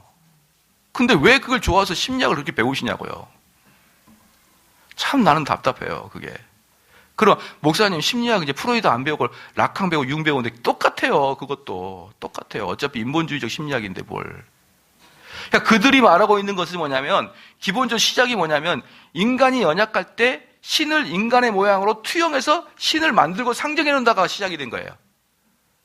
그렇기 때문에 태초에 천지를 창조하신 하나님이 인간을 만들었다는 것은 택도 없는 소리다. 인간이 신을 만들었지 않느냐 이 말이에요. 인간이 신을 상정해 놨지 않느냐. 너희들이 고달플 때 그 바람을 인격적으로 대하듯이 여러분도 하나님을 인격적으로 보고 있잖아요. 그거일 뿐이다라고 이야기하는데 속으로 뭐하러 그렇게 목회하냐 나는 그런 생각이 들어요. 뭐하러 그렇게 목회하냐. 그냥 죽어버리지. 네. 참 저는 답답해요. 왜 그렇게 사람들이 꼬여 있는지 모르겠습니다. 꼬여 있는지. 그런 현대적 그런 것들 가지고. 근데 여기서 뭐냐면 창세기는 창조주의 하나님을 보여주는 것이고요. 출애굽기는 구속주의 하나님을 보여주는 거예요. 그래서 우리가 신학을 알면은요, 모든 성경은 톱니바퀴 돌아가듯이 딱딱 맞습니다. 딱딱 맞아요. 창세기와 출애굽기와 민수기는 신약의 구속사랑 똑같아요. 자기들이 공부를 안 해서 그렇게 하는 것이죠. 그래서 하나님은 특별히 출애굽한 날을 유월절로 지정하였으며 영원한 규례를 지키게 했습니다. 유월절도 어떻습니까? 구속사에서 정확하게 유월절이 나오잖아요. 유월절 어린 양의 피로 우리 예수님이 성취하시지 않습니까? 우리는 하나님께서 이스라엘 백성을 어떻게 구원하셨는지 잘 알고 있습니다. 하나님 자기 백성을 오랫동안 학대한 애굽을 10가지 재앙으로 심판하시고 자기 백성을 구원하셨습니다. 자, 여기서 한번 물어볼까요? 제가 언젠가 말씀드린 것 같은데 하나님께서 10가지 재앙을 해서 바로가 10가지 재앙까지 가잖아요. 그죠? 근데 10가지 재앙까지는 왜 10가지나 갔을까요? 왜? 한 2가지 하다가 바로가 저 항복할게요. 가만 보니까 범상치 않은데요. 이러면서 개구리 나올 때부터 포기해버렸으면 되는데 왜 이게 10가지까지 갔을까요? 제가 언젠가 한번 말씀을 드렸는데 아마 여러분들이 기억을 잘 못하시는 것 같아요. 10가지까지 가는 이유는요, 이스라엘 백성에게 하나님의 살아계심을 증명시키기 위해서였어요. 애굽을 보고 있는 게 아니에요. 애굽을 보고 있는 게. 하나님은 이스라엘 백성에게 하나님의 존재하심과 하나님의 능력과 그리고 너희들이 말을 안 들었을 때 어떻게 되는지를 보여주는 겁니다. 그래서 끝까지 그의 마음을 강팍하게 해서, 바로의 마음을 강팍하게 해서 10가지까지 가는 거예요. 10가지까지. 개구리 나올 때 기부업 해버려서 끝나는 건데요. 이 민수기를 지금 새벽에 때 강의한다 그랬잖아요. 제가 오늘 아침에인가 어제 아침에가 있는데 38년 동안을 돌아다니면서 하루에 80명에서 100명이 죽어나가거든요. 그러니까 그 가네스 바네아에서 10 정탐꾼이 우리는 메뚜기같이 있기 때문에 못 들어갑니다. 이러니까 모든 이스라엘 백성이 네, 이럴 줄 알았어. 모세와 아론이 우리를 죽이려고 데리고 왔구나. 이렇게 반동을 부려가지고 하나님이 화가 나가지고 그 정탐꾼이 40일 정탐했는데 그걸 하루로 1년을 40년을 돌게 했잖아요. 그러면서 하나님께서 뭐라고 하셨습니까? 20세 이상은 다 죽이겠다 그랬잖아요. 다 죽이겠다고 했는데 38년 돌고 나서 마지막에 다시 가네스 반에 도착했을 때 뭐라고 했냐면 자기들의 친인척들이 죽은 것이 자연사했다고 생각하고 있어요. 자연사. 자기들의 친인척이 자연사했다고 생각해요, 여러분. 우리 하나님께서 너희들이 반역해서 20세 이상은 다 죽이겠다 그랬거든요. 근데 30년, 38년 후에 우리의 친인척 형제들이, 우리의 형제들이 자연사했다. 이렇게 표현합니다. 언어적으로. 이게 인간의 강팍함입니다, 여러분. 그러니까 아마도 하나님께서 하나, 두 개, 세 개 재앙을 내려서 왔다 그러면 우연히 막 메뚜기가 와갖고 말이야. 다 먹어버렸어, 메뚜기가 와가. 그러니까 애굽에 먹을 게 없으니까 가라고 하더라고. 이렇게 될 거예요. 나일강에서 개구리가 나오는데 그거 아마 엘니뇨 현상인가 봐. 이러면서 다 자연의 현상이고 우연의 현상으로 다 만들어 버릴 거예요. 그러니까 하나님께서 10가지까지 가서 이스라엘 백성들한테 하나님의 살아계심을 분명하게 보여주는 것입니다. 인간의 타락상이 뭔지 분명히 아시니까. 특히 마지막 재앙은 장자를 죽이는 재앙이었는데 죽음의 천사를 보내어 처음 태어나는 것은 사람이든 동물이든지 다 죽이도록 하셨습니다. 우리는 이스라엘 백성들이 이렇게 이 죽음의 재앙에서 건짐을 받았다는지 잘 압니다. 그것은 바로 문설주에 바른 6월절의 어린 양의 피 때문입니다. 오직 이 피만이 이스라엘 백성과 애굽 백성을 구분하였습니다. 그들의 구원은 그들의 공로가 아니라 오직 하나님의 은혜 때문이었습니다. 이 피가 증명합니다. 죽음의 천사는 이 피를 보고 그 집을 넘어갔으며 이 때문에 그날을 6월절. 6월절은 6월달에 있기 때문에 6월절이 아니라 그랬잖아요. 패스 오버 했대요. 넘을 유자 그랬지. 그랬대요. 여기까지 주일학교를 충실히 출석한 사람 정도면 다 아는 이야기라고 생각됩니다. 그러나 6월절 이야기는 여기서 끝나지 않습니다. 사망에서 건짐을 받기 위해서는 단지 어린 양의 피를 문설주에 바르는 것만으로 부족하였습니다. 하나님은 그들에게 6월절 어린 양과 관련하여 또 하나의 중요한 규칙을 주셨는데 그 어린 양을 남김없이 심지어 머리와 정강이와 내장까지도 그날에 다 먹어라. 하나님은 어린 양을 요리하는 방식까지도 규정해 주셨는데 날 것으로 먹거나 삶아서 먹어서는 안 되고 불에 구워서 먹되 무교병과 쓴나물 함께 먹어라. 이러한 것들이 지금도 서양의 어떤 스타일이 있기 때문에 육회를 드신다 안 드신다? 육회 이런 거 안 들어요. 예. 여러분 미국 사람 만나가지고 맛있어 먹어봐 이렇게 자꾸 하지 마요. 그분들 싫어하니까. 한 가지 더 기억해야 됩니다. 이 6월절 식사는 개인적인 식사가 아니었습니다. 가족 식사였고 게다가 식구가 너무 적으면 어린 양 한 마리를 그날에 다 먹은 것을 불가하기 때문에 자기 이웃과 더불어 잡는 것입니다. 따라서 6월절은 자기뿐만 아니라 자기 형제들을 돌아보는 절기였으며 6월절 식사는 거대한 무리와 함께 한 몸이 되어서 먹는 공동체 식사였습니다. 그러니까 이스라엘 제사에서는요 소를 잡거든요. 소제할 때 소를 잡아요. 화목제할 때 소를 잡습니다. 근데 그걸 그 자리에 다 먹어야 돼요. 여러분 제가 소 한 마리 잡으면 여기 있는 사람 다 먹을 수 있을 것 같아요? 남습니다. 남아요. 그렇기 때문에 한 동네를 다 부르는 겁니다. 하나님은 그렇게 공동체를 강조하신 거예요. 예. 한 마리 다 잡습니다. 다 잡으면은 다 먹어야 돼요, 다. 그래서 너무 많으면은 하나님께서 딱 한 건 양보해 준 게 그 다음 날까지가 하나 있어요. 근데 나머지는 다 하루에 다 먹어야 됩니다. 여기서도 6월절에 공동체 식사를 말합니다. 예수 그리스도께서 어떻게 죽으셨는지를 보면 그분이 어떻게 6월절 어린 양이 되었는지를 분명히 알 수 있습니다. 몇 가지 중요한 유비를 살펴보도록 하겠습니다. 장자 재앙이 있기 전 흑암의 재앙이 3일 동안 있었습니다. 예수님께서 십자가에 달리셨을 때 역시 시간 동안 있었습니다. 이스라엘 백성은 4일 전, 이스라엘 백성은 나흘 전, 즉 1월 10일에 어린 양을 자신의 집으로 소중히 이끌어 와야 했습니다. 예수님도 바로 그날 나귀를 타시고 자신의 집인 성전에 들어가셨습니다. 같은 날이에요. 예수님 성전 입성이. 어린 양은 흠없고 1년 된 수양이어야 했습니다. 예수님도 남자이고 죄가 없는 분이었습니다. 6월절 당일이 되면 9시에 양을 기둥에 묶고 해질 때 어린 양을 잡았습니다. 예수님도 다시 십자가에 못 박히고 3시에 운명하셨습니다. 예수님의 죽으신 구체적인 일정을 보면 세례 요한이 예수를 가리켜 세상의 죄를 지고 가는 하나님의 어린 양이라고 한 이유를 알 수 있을 것입니다. 우리가 그리스도를 하나님의 어린 양이로 믿는다면 예수님의 피를 문에 바른 것만으로 부족합니다. 어린 양이신 그분을 자기 집으로 영접할 뿐 아니라 그분을 교회 공동체와 함께 남김없이 먹어야 되는 것이에요. 이것이 바로 성찬의 본질이고 신약교회에서 이 성찬 속에서 6월절 식사를 지키는 것입니다. 하나님께서는 자기 백성에게 주신 영원한 교회에 속하는 식사입니다.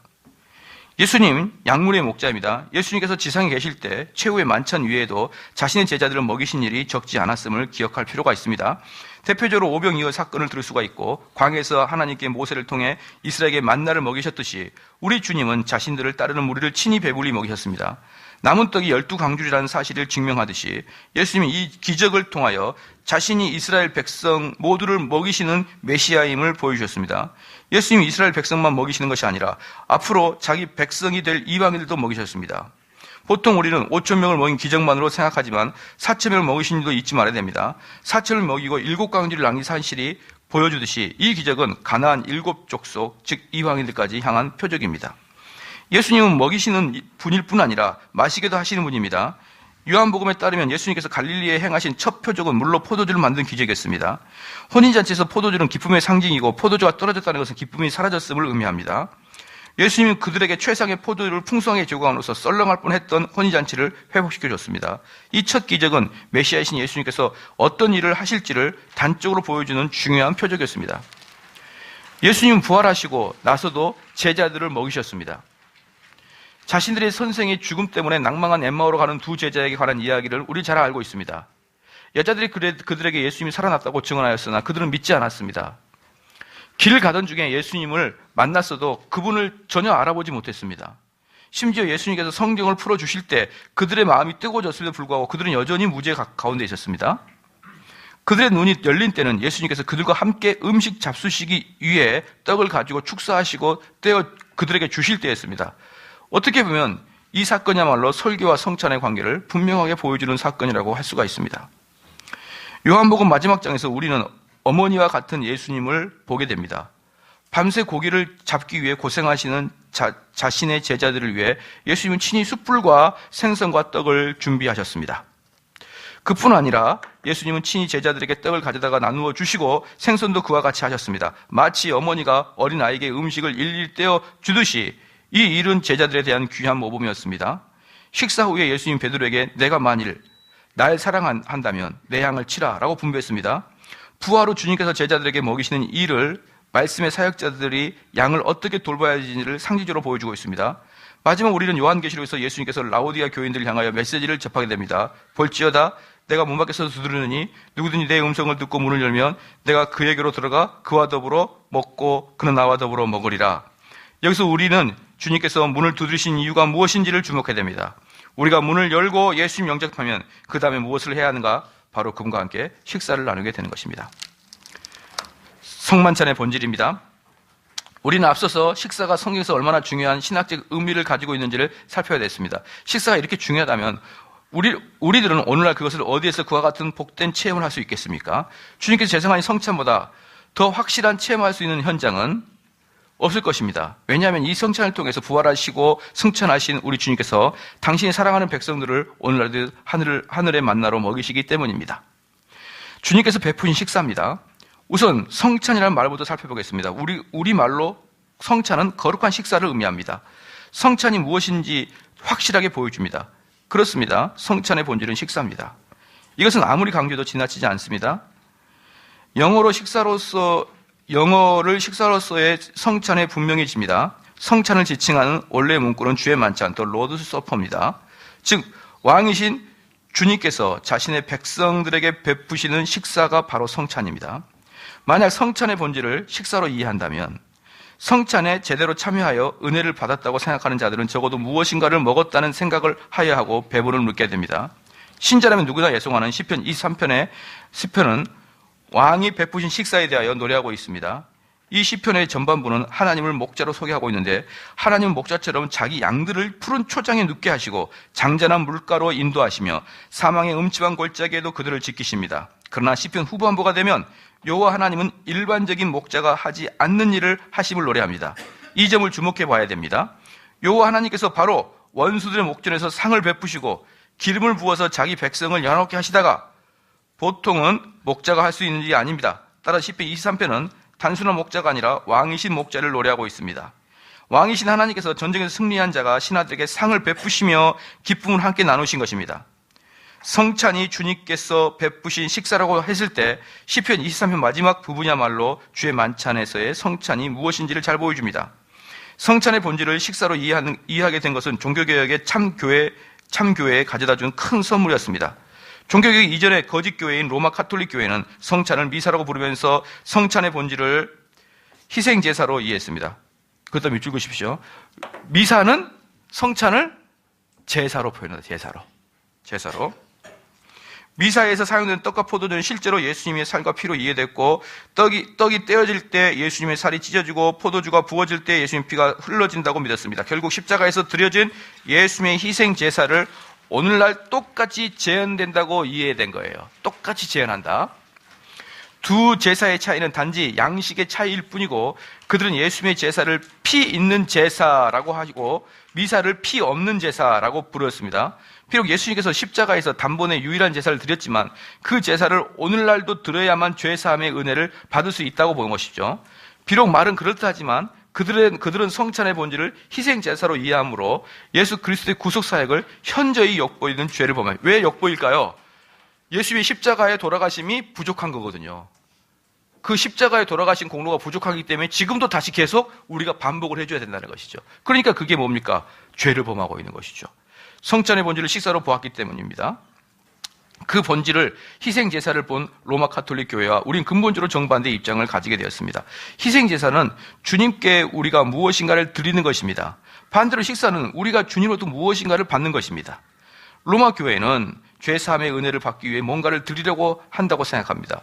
반대로 우리는 주님께서 주시는 은혜를 받고 감사의 찬송을 부를 뿐입니다. 찬송도 어떤 의미에서 제사라고 할 수 있지만 그 제사는 희생제사가 아니라 감사제입니다. 성찬의 본질을 식사로 본다면 성찬의 분위기는 지금과 현재히 달라야 됩니다. 식사는 근본적으로 기쁘고 복된 시간입니다. 따라서 흐느껴 우는 것은 성찬신과 어울리지 않습니다.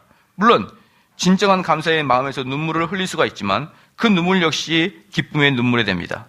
성찬식은 십자가의 고통을 생각하는 시간이 아닙니다. 성찬식에 죽음에서 부활하셔서 하늘에서 오르신 그리스도께서 자기 백성들에게 영적인 음식을 나누어 주신 시간입니다.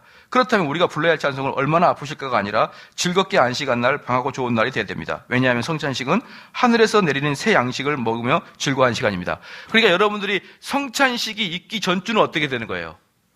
여러분의 죄를 깊이 묵상해야 되는 거예요. 성찬식이 있기 전까지는 여러분의 죄를 깊이 묵상하고 그 죄 때문에 우리 주님이 돌아가신 것에 대해서 여러분의 마음을 찢고 회개해야 되겠죠. 그리고 그 마음을 가지고 어떻게 주일날 와서는 기쁨으로 그 음식을 받아 먹는 거예요. 아시겠죠?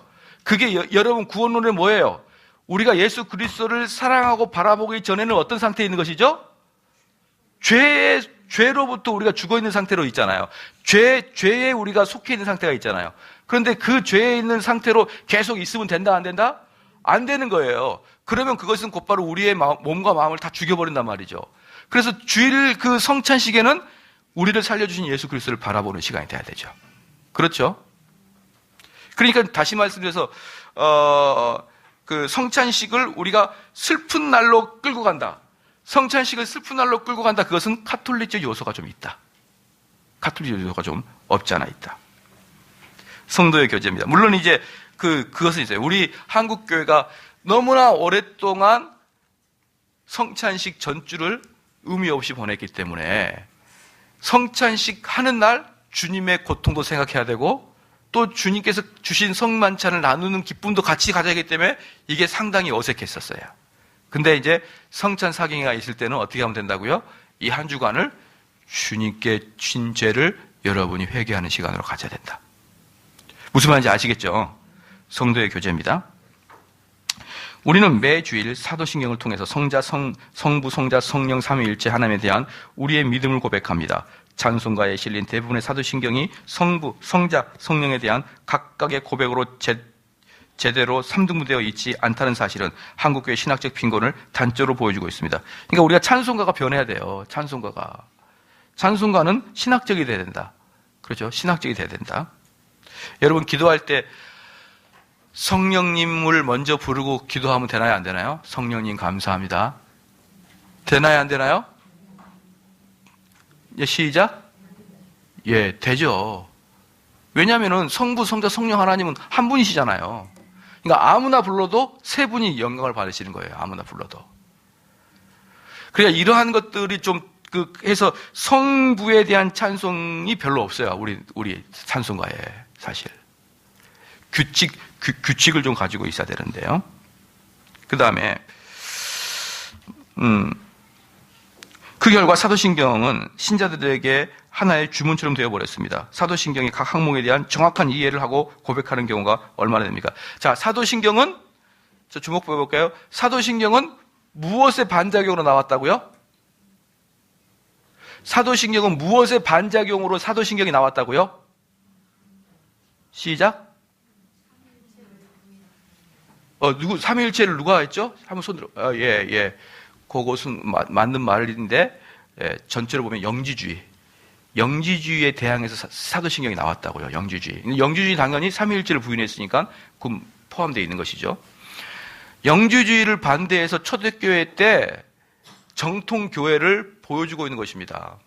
그럼 영지주의는 뭘 했냐 그러면요. 영지주의는 육은 악합니까? 선합니까? 육은 악하고 영은 선하다고 생각한단 말이에요. 육은 악하고 영은 선하다. 예를 들어서 어떤 거냐 그러면 나는 아빠랑 같이 살 거야. 나는 엄마랑 같이 살 거야. 라고 얘들이 그러지만 마음은 착해요. 마음은. 근데 걔가 크면 어떻게 됩니까? 그렇게 살 수 없는 환경에 처하잖아요. 뭐 집도 작은 데다가 뭐 여러 가지 환경이 부모님하고 같이 살 수 없는 환경이 되잖아요. 근데 어릴 때는 어때요? 마음만큼은 부모님하고 같이 살고 싶죠. 근데 여러 가지 나의 육체적인 환경이 그것을 허락하지 않잖아요. 그러니까 내 영은 선해. 우리 3년 후에 교회 여행 갈 때 같이 가실 분 많죠? 같이 가실 분 많아요. 근데 육이 안 떨어져요. 첫 번째 돈이 없어요. 두 번째 집안에 벌려놓은 게 많아가지고 사업 벌리는 게 많아가지고 못 가는 거예요. 그러니까 마음은 가고 싶지만 내 육체가 마음을 자꾸 가다 버리는 거예요. 그래서 영주주의는 어떻게 하냐면 영은 선하지만 육은 악하다. 이 만물은 악하다. 보이는 물건들은 악하다는 거예요. 그런데 하나님이 이런 악한 것을 창조할 리가 없다는 거예요. 영주주의는. 아니면 그 하나님이 이 악한 것을 창조한 거 보니까 성부 하나님은 좀 열등한 하나님이시고 성자 하나님은 우등한 하나님이에요. 왜냐하면 성부 하나님은 율법의 하나님이고 무서운 하나님이고 성자 하나님은 우리를 용서하고 자비 하나님이기 때문에 성부 하나님보다 성자 하나님이 더 위다라고 표현하는 거예요. 그리고 우리 예수님은 육체를 입고 왔다 안 입고 왔다? 육체를 안 입고 왔다는 거예요. 왜? 예수님이 육체를 입고 올 리가 없죠. 영주주의 입장에서는. 그럼 그 예수님은 걸어다니는 예수님 누군 거예요? 그럼 시작? 우리로 말하면 홀로그램이다. 홀로그램. 착각하고 있었다. 어떤 유령 같은 분이 떠돌아다니 있었는데 우리는 그걸 육체로 봤다고 생각하는 거예요. 왜냐하면 걔네들은 육체로 들어가면 안 되거든요. 그래서 영주주의자들이 그렇게 주장했을 때 그걸 하나하나 반박한 것이 전부 다 뭐예요? 사도신경이에요. 그럼 만약에 우리 주님께서 홀로 이렇게 홀로그램처럼 떠다녔네요. 자, 못에 박힐 수 있습니까? 못 박힙니까? 못 박히죠. 자, 사도신경 한번 봐볼까요? 그러면 사도신경 한번 봐볼게요. 그러니까 사도행전 처음에 보니까 전능하사 천지를 만드신 하나님 아버지 내가 믿사며 성부 하나님이 좋으신 하나님이라고 표현한 거예요. 전능하신 분이다. 왜냐하면 영지주의자들이 뭐라고 했으니까 하나님이 전능하지 않든지 하나님이 선하지 않든지 둘 중에 하나거든요. 이 잘못된 사회를 만들어 놓은 거 보니까 하나님이 선하지 않든지 전능하지 않든지. 그러니까 여기서는 전능하사 천지를 만드신 하나님 아버지를 내가 믿사오니 그 외아들 우리 주 예수 그리스도 믿사오니 이는 성령으로 잉태하사 동정녀 마리아에게 나셨었고 이게 뭐냐 그러면 전능하신 하나님 아버지와 성자 하나님이 똑같이 선하시단 말이에요. 똑같이 선하시다. 그런데 그분이 역사상 오셨다. 역사상 오셨다는 걸 증명하기 위해서 두 가지를 보여줍니다. 두 가지를 보여주는데 마리아에게 태어났다. 첫 번째 하나. 두 번째 하나는 뭐냐면 본디오 빌라도라는 사람에게 재판받은 사람이다 이 말이에요. 본디오 빌라도에게. 그러니까 우리가 홍길동이가 있습니까 없습니까? 홍길동은 허구야. 그런데 홍길동이가 무슨 세종대왕 때 그 세종대왕과 상담했다 이러면 그는 실존 인물이잖아요. 그렇잖아요. 그러니까 여기서 지금 본디오 빌라도에게 고난을 받았다는 것은 우리 예수님은 실존적 인물이고 실제적 총독한테 재판을 받으신 분이다라는 걸 보여주고 있는 것이에요. 홀로그램이 아니라는 거예요. 그 다음에 십자가에 못 박고 죽었어요. 그분은 홀로그램이 아니니까 진짜 죽어요. 육체가 있다 말이에요. 육체가 있다. 그리고 장사인 사람 안에 죽은 자들 다시 살아나시며 하늘에서 전능하신 하나님 우편 계시다가 뭐 쭉 나옵니다. 이게 전부 다 뭡니까? 다 뭐예요? 영지주의를 반박해서 나온 것이 말입니다. 자, 그럽시다. 그럼 계속 봅시다. 그래서 이제 사도신경의 시작점은 그래서 모든 기독교의 신조나 교리나 신경은 이단을 대항하고 나온 거예요. 이단을 대항해서. 예, 그게 첫 번째가 사도신경이라는 것이죠. 그래서 우리가 다루고 있는 주제와 관련해 사도신경에 주목하고 싶은 것은 성도가 서로 교통하는 것입니다. 이 표현은 일반적인 사람들에게 그 의미가 잘 전달되지 않습니다. 한글의 사도신경에 띄어쓰기가 제대로 되어 있지 않습니다. 거룩한 교회와 성도가 서로 교통하는 것을 하나로 이해하는 경우도 적지 않습니다. 이 문구는 거룩한 교회와 성도가 서로 교통하는 것 같이 쉼표로 구분해서 이해됩니다. 거룩한 교회, 성도. 그래야 성도의 교통은 거룩한 교회가 무엇인지를 잘 설명해주는 표현임을 보다 쉽게 알 수 있습니다. 그러나 교통이라는 말은 이해하기 쉽지가 않습니다. 교통보다 쉬운 표현은 교제라고 할 수가 있습니다. 문제는 교제라는 말이 너무 빈약한데 보통 교제라고 하면 친목 혹은 친교의 의미로 이해될 수 있기 때문입니다. 성도들끼리 교제를 좀 잘 합시다 라고 말하면 서로 만나서 이야기도 잘하고 친근하게 지내고 서로 어울리자는 의미로 이해되는 경우가 많습니다. 좀 더 신앙적으로 표현하자면 자주 만나서 서로 기도 제목을 나누고 신앙적인 고민을 하면 이를 교제라고 합니다. 물론 이것들이 성도의 교제에 필요 없지는 않다 해도 성도의 교제의 본질적인 측면은 아닌 것입니다. 이 점에서 우리는 사도신경에서 말하는 교제가 무엇인지를 의미를 좀 더 세밀하게 살펴볼 필요가 있습니다. 이를 위해 약간의 전문적인 용어를 잠시 언급할 필요가 있는데 사도신경은 원래 라틴어로 기록되어 있는데 성도의 교제에 해당하는 원래의 문구는 코뮤니오 상크르토룸입니다. 이 단어로 이루어져 있는데 전자는 서로가 하나 되는 것을 의미하고 후자는 거룩한 것 혹은 거룩한 사람들이라는 뜻입니다. 전자를 로마 카톨릭에서 통공으로 번역하는데 코뮤니오 뜻을 보다 잘 드러낸다고 할 수 있습니다. 그러나 후자가 두 가지로 번역이 가능하기 때문입니다. 사도신경의 두 단어는 거룩한 자들이 하나됨을 번역할 수 있고 거룩한 것들의 참여함으로 번역될 수 있습니다. 물론 이 둘은 떨어질 수 없기 때문에 거룩한 자들이 거룩한 것을 통하여 하나됨을 누리는 것이 성도의 교제라고 할 수 있겠습니다. 그렇다면 여기서 말하는 거룩한 것은 무엇일까? 단적으로 말해서 성례인 것입니다. 로마 교회와 달리 우리는 주님께서 정하신 세례와 성만찬을 성례로 인정합니다. 성도는 근데 로마 카톨릭은 뭘 인정할까요? 칠성례를 인정합니다. 칠성례. 뭐 견진성사, 혼례성사 이렇게 칠성례를 인정하죠.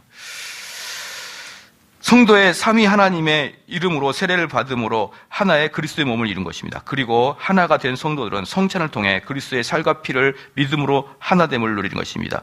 이 하나됨은 이 세상에 존재하는 가장 친밀한 교제라고 할 수 있습니다. 이걸 단적으로 보여주는 성경의 예를 우리는 사도행전 2장에서 찾아볼 수가 있습니다. 오순절 성령 강림으로 인해 성령으로 충만하게 된 베드로는 담대하게 복음을 전파하였습니다. 이 복음을 받고 세례를 받은 자가 무려 3,000명이나 되었습니다. 이들은 하나님의 새로운 공동체를 이루었습니다.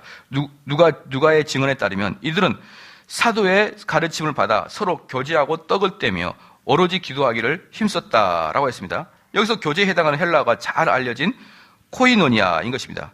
우린 이 구절에서 떡을 떼는 것과 교제하는 것이 밀접하게 병행되어 있다는 사실을 주목해야 됩니다. 그렇다면 교회 안에서 성도의 교제는 성찬을 제외하고 이야기하는 것이 불가능함을 금방 알 수가 있습니다. 오늘날 교회 내에서 교제에 대해서 말은 많이 하지만 제대로 된 교제가 이루어지지 않는 이유는 바로 성찬에 대한 이해가 제대로 정립되었지 않기 때문입니다. 쉽게 말해서 그리스도인들이 그리스도와 살과 피를 나누지 않고 어떻게 참된 교제를 누릴 수가 있겠습니까? 식사는 교제를 위한 도구입니다. 언제 같이 밥 한번 먹자라는 말은 문자 그대로 밥만 같이 먹자는 뜻으로 이해되지 않습니다. 밥을 같이 먹는다는 것은 그들과 하나가 되었다는 의미합니다. 예수님도 바리새인들에게 종종 죄인과 세리와 같이 먹는다는 비난을 받았는데 이 말은 예수님이 죄인과 같이 되었다는 의미인 것입니다. 마찬가지로 성도들이 함께 식사를 하게 되었다는 것은 문자적으로 한 식구가 되었다는 말입니다. 그렇습니다. 교회는 주님의 차려주신 상에서 함께 먹고 마시는 한 식구입니다. 이 점에서 교회는 식사 공동체 혹은 밥상 공동체라 해도 과언이 아닙니다. 그러니까 여러분들은 이따가 나가시다가도 고구마가 있으면 같이 드시고 가시라 말이에요. 나는 먼저 가버릴 거야. 이렇게 하면은 나는 이 교제에 참여하는 것을 거절하겠다. 이런 사인으로 보이는 거예요. 이런 사인으로. 그 고구마 하나 때문에. 마지막으로 하나 강조하고 싶은 것은 이 성도의 교제는 사도신경의 관점에서 보았을 때 성령의 주된 사역입니다. 성령은 거룩한 영이시죠. 그분은 거룩하시고 영으로 존재하십니다. 그렇기 때문에 성령의 사역은 크게 두 부분으로 나눌 수가 있는데 바람 혹은 숨으로 뜻하는 영으로서 성령은 신자들에게 부활과 영생을 주시는 역할입니다. 거룩한 분으로서 성령은 거룩한 공동체를 세워가지고 가시고 거룩한 무리들은 성도들을 그 교회에서 교제하게 하시고 거룩한 무리에게 죄사함의 은혜를 내리십니다. 이와 같은 틀에서 성찬을 이해한다면 주님께서 베푸시는 성찬 속에서 성령께서 얼마나 놀라운 역사를 하시는지 알게 될 것입니다. 이와 같은 사역에 대한 언급 없이 성령을 논하면 모두 피상적이고 주변적인 논의가 되는 것이죠. 그러니까 거룩한 성례는 성령의 교통하심이죠. 그렇기 때문에 성찬에 참여하는 기본적인 조건은 성령에 내주한 자만이 참여하는 거예요. 성령이 내주하지 않는 자들은 그 성찬 자체를 매우 뭐하게 하죠? 불쾌하고 욕을 먹이는 것이죠. 왜냐 그럼 뭐랑 똑같습니까? 잔치를 열는데 옆에 시체가 누워있는 거 똑같거든요. 그것은. 그래서 아주 자기가 이것을 살펴고 먹어야 되는 것이죠. 언약적 식사입니다. 성찬은 기본적으로 언약적 식사입니다. 예수님께서 포도주를 가리키면서 이것이 바로 언약의 피라라고 말씀하시므로 성찬이 언약적 식사임을 분명히 하셨습니다. 성찬이 언약적 식사라는 말은 이 식사에 참여하는 사람이 제한된다는 뜻입니다. 그리스도와의 특별한 관계를 맺은 사람, 즉 언약에 있는 사람만이 이 식사에 참여할 수 있는 것입니다. 예수님이 성찬을 제정하셨을 때 오직 12제자들과만 식사를 하셨다는 것은 이 점에서 의미가 있습니다. 비록 예수님은 죄인들과 식사를 하기도 하고 5,000명이나 되는 무리들과 식사를 하기도 했지만 최후의 만찬들은 사도들과만 한정되어 있었습니다. 우리도 아무나 같이 식사하지 않습니다. 더구나 그들을 자기 집으로 들어오게 해서 식사를 하지 않습니다. 설마 그렇게 한다 하더라도 그것은 주로 구제의 차원에서 하지는 않습니다. 성찬도 마찬가지입니다. 교회에 들어와서 예배에 참석한다고 해서 아무나 성찬에 참석할 수 없습니다. 이것이 설교와 성찬의 중요한 차이 중에 하나인 것입니다. 설교는 예배에 참석한 모든 사람을 대상으로 한다면 성찬은 자신의 신앙을 공동체에서 고백을 하고 그 고백에 근거하여 세례를 받고 그 교회의 회원이 된 사람에게 한정되는 것입니다. 이 점에서 우리는 세례와 성찬이 밀접한 관계가 있음을 보여주게 됩니다. 초대교회에서 세례를 받지 않는 자들은 별도의 좌석에서 예배를 드렸고 이들에게는 떡과 포도주가 분배되지 않았습니다. 초대교회부터 세례교육은 기본적으로 성찬에 참여하기 위한 교육이었습니다. 초기의 예배당 건물을 보면 예배실에 혹은 바로 옆에 세례단이 있었는데 수세자가 세례를 받고 바로 성찬에 참여할 수 있도록 한 의미가 있었습니다. 세례를 통해서 불신자와 구분되는 언약의 백성이었는데 이 언약 백성에는 주어지는 특권이 바로 성찬이었습니다. 한국에서 세례교육은 그야말로 형식적으로 이루어지는 경우가 많습니다. 물론 기초적인 교육, 제자훈련의 이름하에 이루어지지만 가장 중요한 성찬에 대한 교육은 제대로 이루어지지 않습니다. 예배 시간 때문에 세례와 성찬에 따로 시행되는 경우가 많다 보니 세례를 받아도 성찬을 통해서 그 진정한 의미를 제대로 체험할 수가 없게 된 것입니다. 그 결과 세례와 성찬 모두가 부실해지고 교회의 진정한 교제가 부실해지게 됩니다. 비록 교회 안에 교제가 있다 하더라도 진정한 의미에서 영적 교제가 안 일어나고 인간적 교제에 지나지 않습니다. 어떤 교회 가니까 앉자마자 그냥 정치 이야기만 하더라고요. 정치 이야기만. 앉자마자 그게 교회에서 어떻게 이루어집니까? 그런 걸. 앉자마자 부동산 얘기, 앉자마자 무슨 학원 얘기. 그럼 되겠습니까? 그게 영적인 교제 근처도 못 가는 거죠, 근처도. 그러니까 제가 우리 교인들한테 말씀드리고 싶은 것은 뭐냐 그러면 여러분이 앉아서 자꾸 그런 세상적인 이야기가 나올 것 같으면 아예 입을 딱 닫아버리라고요. 하지 말라고요. 왜냐하면 악한 것은 쉽게 전염이 되니까. 만약에 여러분이 누군가에게 툭 하고 세상적인 이야기하면 금방 전염됩니다. 근데 여러분이 툭 믿음의 말 해보세요. 잘 전염이 안 돼요. 분위기 이상해져요. 네. 그러니까 가급적이면은 교회에서는 세상 얘기를 삼가하시길 바랍니다. 그럼 교회에서 세상 얘기를 삼가하려면 뭘 해야 될까요? 많이 성경에 관심을 가진 자만이 대화에 참여할 수가 있겠죠. 자, 그 다음에 비록 성찬에 언약적 식사이긴 하지만 성찬에 참여하는 모든 사람이 자동적으로 이 식사의 영적 유익을 받는 것은 아니죠. 이 점에서 우리는 로마 카톨릭 교회와 다릅니다. 그들의 교리에 따르면 성찬에서 축성된 떡과 포도 자체가 하나님의 실제 살과 피가 되기 때문에 떡을 먹고 마시는 자체만으로 하나님을 은혜 받는다. 그렇기 때문에 중세 카톨릭 신학자들 중에서 성찬에서 사용된 떡 부스러기를 쥐가 받아 먹을 때 어떤 효과가 있는지에 대해서 고민하는 이들이 있을 수밖에 없습니다.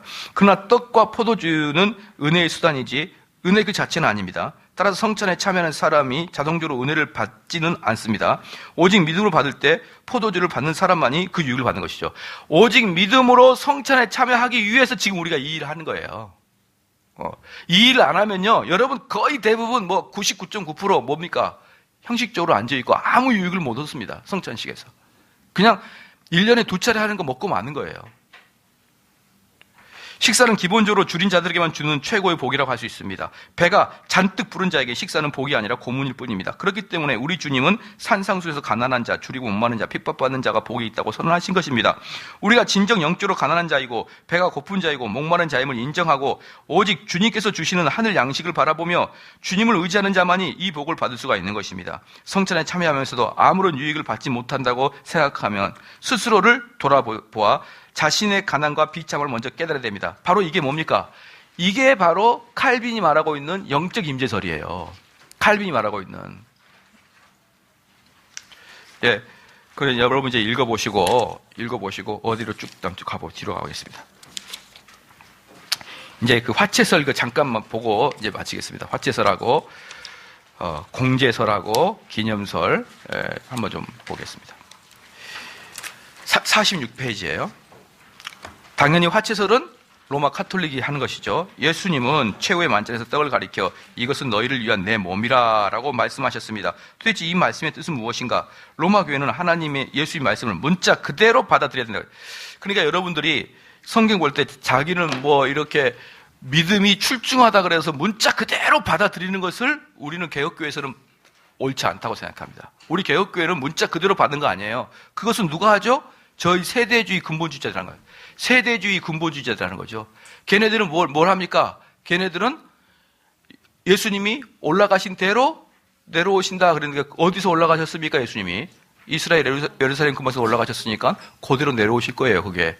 그러니까 미국에는 세대주의가 많거든요. 침례교파가 세대주의인데 미국에서는 많은 사람들이 예수님이 어디서 내려올 거라고 생각합니까? 예루살렘에 내려올 거라고 생각해요. 예루살렘에. 근데 예루살렘에 무슬림인은 어떻게 해요? 예수님 못 오시는 거죠. 그러니까 예루살렘을 죽으려고 지키는 게 미군입니다. 미군. 미국 사람들이 이스라엘을 괜히 후원한 게 아니에요. 거기는 예수님이 오실 곳이란 말이에요. 예수님이. 그게 바로 뭡니까? 근본주의자들이에요. 근본주의자들.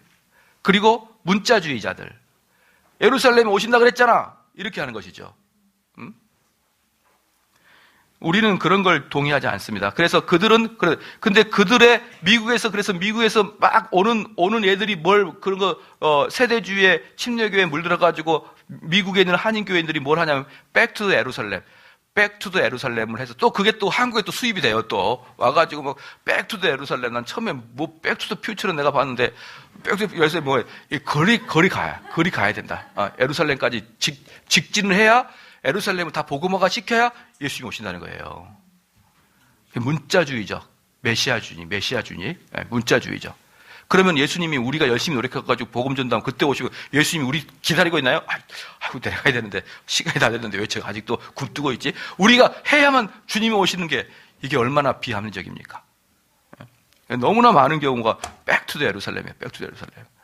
물론 전도를 해야 되죠. 그러나 그 마음속에 우리가 예루살렘까지 가서 복음을 전하면 그때 예수님이 오신다는 그런 아주 불경한 생각을 갖고 있는 거예요. 불경한 생각을. 그게 바로 문자주의입니다. 떡은 실제로 예수님이 살이다. 그렇게 보지 않으면 예수님이 거짓말하신 셈이 된 것이에요. 또한 우리가 먹는 것은 다른 일반 떡과 차이가 없기 때문에 아무런 실제적 유익을 우리에게 주지 못합니다. 그런데 우리 눈에는 분명히 떡으로 보이는데 어떻게 실제 예수님이 살이 될 수 있는가? 그들은 이 질문에 대한 대답으로 화채슬이라는 교리를 만들었고, 화채슬을 영어로 뭐 이렇게 써요. 길어. 지나가겠습니다. 본질이 바뀌기 때문에 떡이 더 이상 떡이 아니라 예수님 살이 됩니다. 들어가는 순간 어떻게 되는 거예요? 들어가는 순간에 떡이 살로 변해요. 그럼 들어갈 때 꿀떡 같이 빼내면 어떻게 될까요? 난 그거 그냥 궁금해요, 그게. 해가지고 다시 빼내버리면 어디까지 갈 때 이제 변했는지 좀 살펴보고 싶어요. 개신교인들에게 이러한 카톨릭 교리가 전혀 이해가 되지 않을 것입니다. 그러나 로마 교회의 입장에서 보면은 개신교인들은 믿음이 부족합니다. 예수님 말씀을 있는 그대로 받아들이지 않기 때문에. 이거 보시죠. 이게 너무나 많은 사람이 성경을 있는 그대로 해석하지 않는다고 믿음이 없는 자다 이렇게 표현해버려요. 우리 개혁주의는 절대로 성경을 문자적 해석하지 않습니다. 우린 축자영감을 해석해요. 축자영감. 그 문자의 뜻이 있다. 뜻. 화채슬을 좀 더 쉽게 설명해 보자. 여기에 물 H2O가 있습니다. 물은 세 가지 현실태, 즉 액체, 수증기, 얼음으로 존재합니다. 물론 이 경우에는 본질적인 변하지 않고 양태만 변할 뿐입니다. 그런데 로마 교회는 그 반대도 가능하다고 주장합니다. 양태는 변하지 않으면서 본질이 변할 수 있다는 것이죠. 즉 겉모습은 떡 그대로지만 그 떡 속에 있는 본질이 그리스도의 살로 변한다는 것이 화채설입니다. 따라서 성찬에서 축성된 떡은 더 이상 떡이 아니고 예수님의 실제 살이 되는 것이죠. 아까도 말씀드렸지, 어디까지부터 들어갈 때부터 살이 되느냐 이 말이에요. 목조 들어갈 때부터인가 위에 갔을 때 살이 된다고 보는 거예요. 실제로 로마 교회는 이 화채슬이야말로 이것은 내 몸이다라는 예수님의 선언을 가장 정확하게 설명한 것이라고 주장한 것입니다. 그러나 로마 교회의 이 반성경적 교리는 자연히 교회 내에서 수많은 미신들을 양산시켰습니다. 그들은 떡과 그리스도의 몸을 동일시함으로써 보이는 떡에 대해서 신자들이 지나치게 관심을 쏟게 되는 것입니다. 그들은 떡 앞에서 그리스도께 하듯이 절을 해요. 무릎을 꿇고 경의를 표현합니다. 성찬식에서 사용되는 남은 떡은 그리스도 몸이기 때문에 얼마나 소중하게 보관하는지 몰라요. 다음에 나오는 이야기는 필자가 카톨릭 방송인 평화방송에서 한 신부가 하는 말을 직접 시청한 내용인데, 어떤 카톨릭 신자가 병이 들었는데 비위가 너무 약해졌습니다. 그가 미사에 참여하는데 소화가 잘 하지 못했으니 성찬의 떡을 물어 으깨서 그 신자에게 먹였습니다. 그러나 신자는 그것마저 소화할 수 없어서 토하고 말았습니다. 그 신부가 어떻게 했습니까? 그 신부는 그것을 다 긁어 모아서 자신이 대신해서 먹었다고 했습니다. 개신교인들은 이런 행동의 형태를 도저히 이해하지 못할 것입니다. 카톨릭 신자들은 신부의 행동이 지극히 당연한 것입니다. 어쨌든 신자는 이 토한 것을 먹은 신부를 보는 신자들의 생각은 어땠을까요?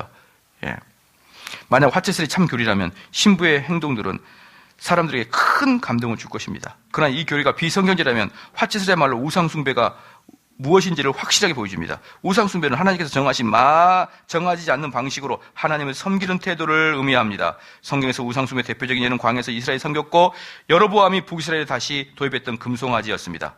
그런데 우리가 주목해야 할 것은 아론의 금송아지를 가리켜 이것이 너희를 애굽에서 인도해낸 여호와라고 선언하신 사실을 잘 알고 있을 것입니다. 따라서 이스라엘 백성들은 금송아지 절을 하면서 마음속으로는 여호와 하나님을 섬긴다고 생각했습니다. 물론 그들은 실제에 있어서 하나님을 섬긴 것이 아니라 금송아지가 상징하는 돈과 힘을 섬겼기 때문입니다. 이런 이유 때문에 종교개혁자들은 로마 교회가 말하는 말로는 그리스도를 경배한다고 하지만 실제로는 떡을 경배하고 숭배하며 이는 명백히 우상숭배라고 비판했습니다. 이렇게 예배가 우상숭배로 변질되고 타락되자 참된 신자들은 그 거짓 교회에서 나올 수밖에 없었습니다. 보통 종교개혁의 근본 원인을 이신칭의와 같은 교회에서 찾는 경우가 많은데 보다 근본적인 문제는 뭐였습니까? 예배였고 더 근본적인 성찬의 문제였어요. 예. 종교개혁자는 하나님을 참되게 예배하기 위해 거짓된 로마 카톨릭을 떠날 수밖에 없었던 것이죠. 그러니까 이게 뭐냐 그러면요. 그런데 이 성찬식을 참여할 때 여러분 떡이 내 목구멍으로 들어가서 위로 들어가면 이게 예수님의 살로 벗겨버린다니까요. 살로 바뀌어요. 그래서 들어가서 나와 예수님이 하나가 되는 거예요. 그게 로마 카톨릭은 예수 그리스도와 연합한다고 하는 거예요. 그러면 떡을 먹어야만 그들은 뭐가 되는 거죠? 천국 가는 거예요. 떡을 먹어야만. 예수 그리스도 연합이 되니까. 근데 그 떡을 아무나 주면 됩니까? 안 됩니까? 안 되는 거예요. 누구만 주는 거예요? 신부님만 주는 겁니다. 신부님만. 그러니까 만약에 여기가 카톨릭이라 그러면 여러분들이 저한테 함부로 할 수 있나요? 없나요? 없죠. 왜? 이 신부는 여러분을 구원을 시키는 아주 결정적인 역할을 해주거든요. 떡을 주면서. 하나. 그래서 지빙글리 시대 때 어떻게 했냐 그러면 그때까지는 절대로 평신도들이 손에다가 떡을 못 받았어요. 지금은 받는다 그러더라고요. 근데 그때는 평신도가 떡을 못 받았는 거예요. 왜?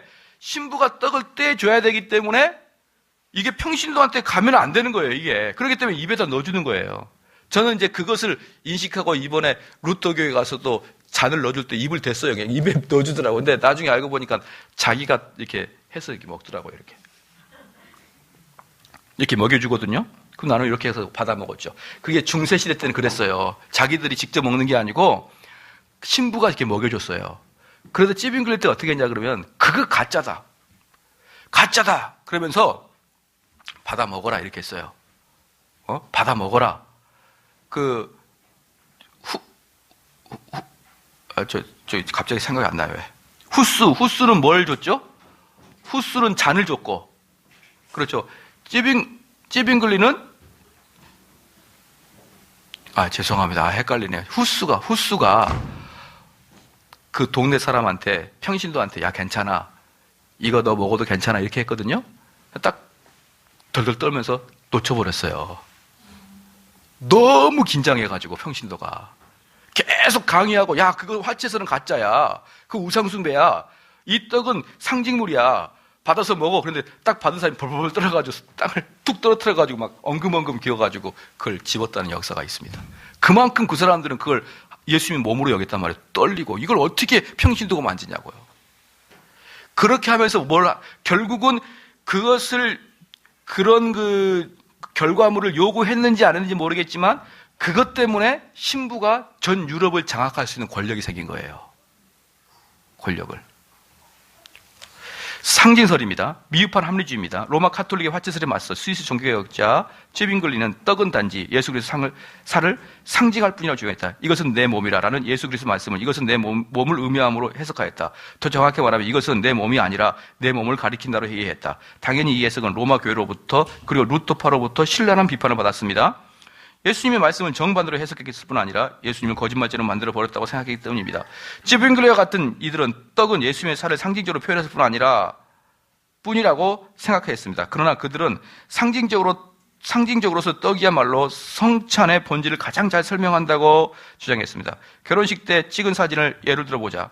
사진 자체는 결혼식과 유사성이 없습니다. 단지 과거의 모습을 보여줄 뿐입니다. 그것을 보는 당사자는 그 사진을 통해서 과거의 기뻤던 순간을 회상하며 즐거워할 것입니다.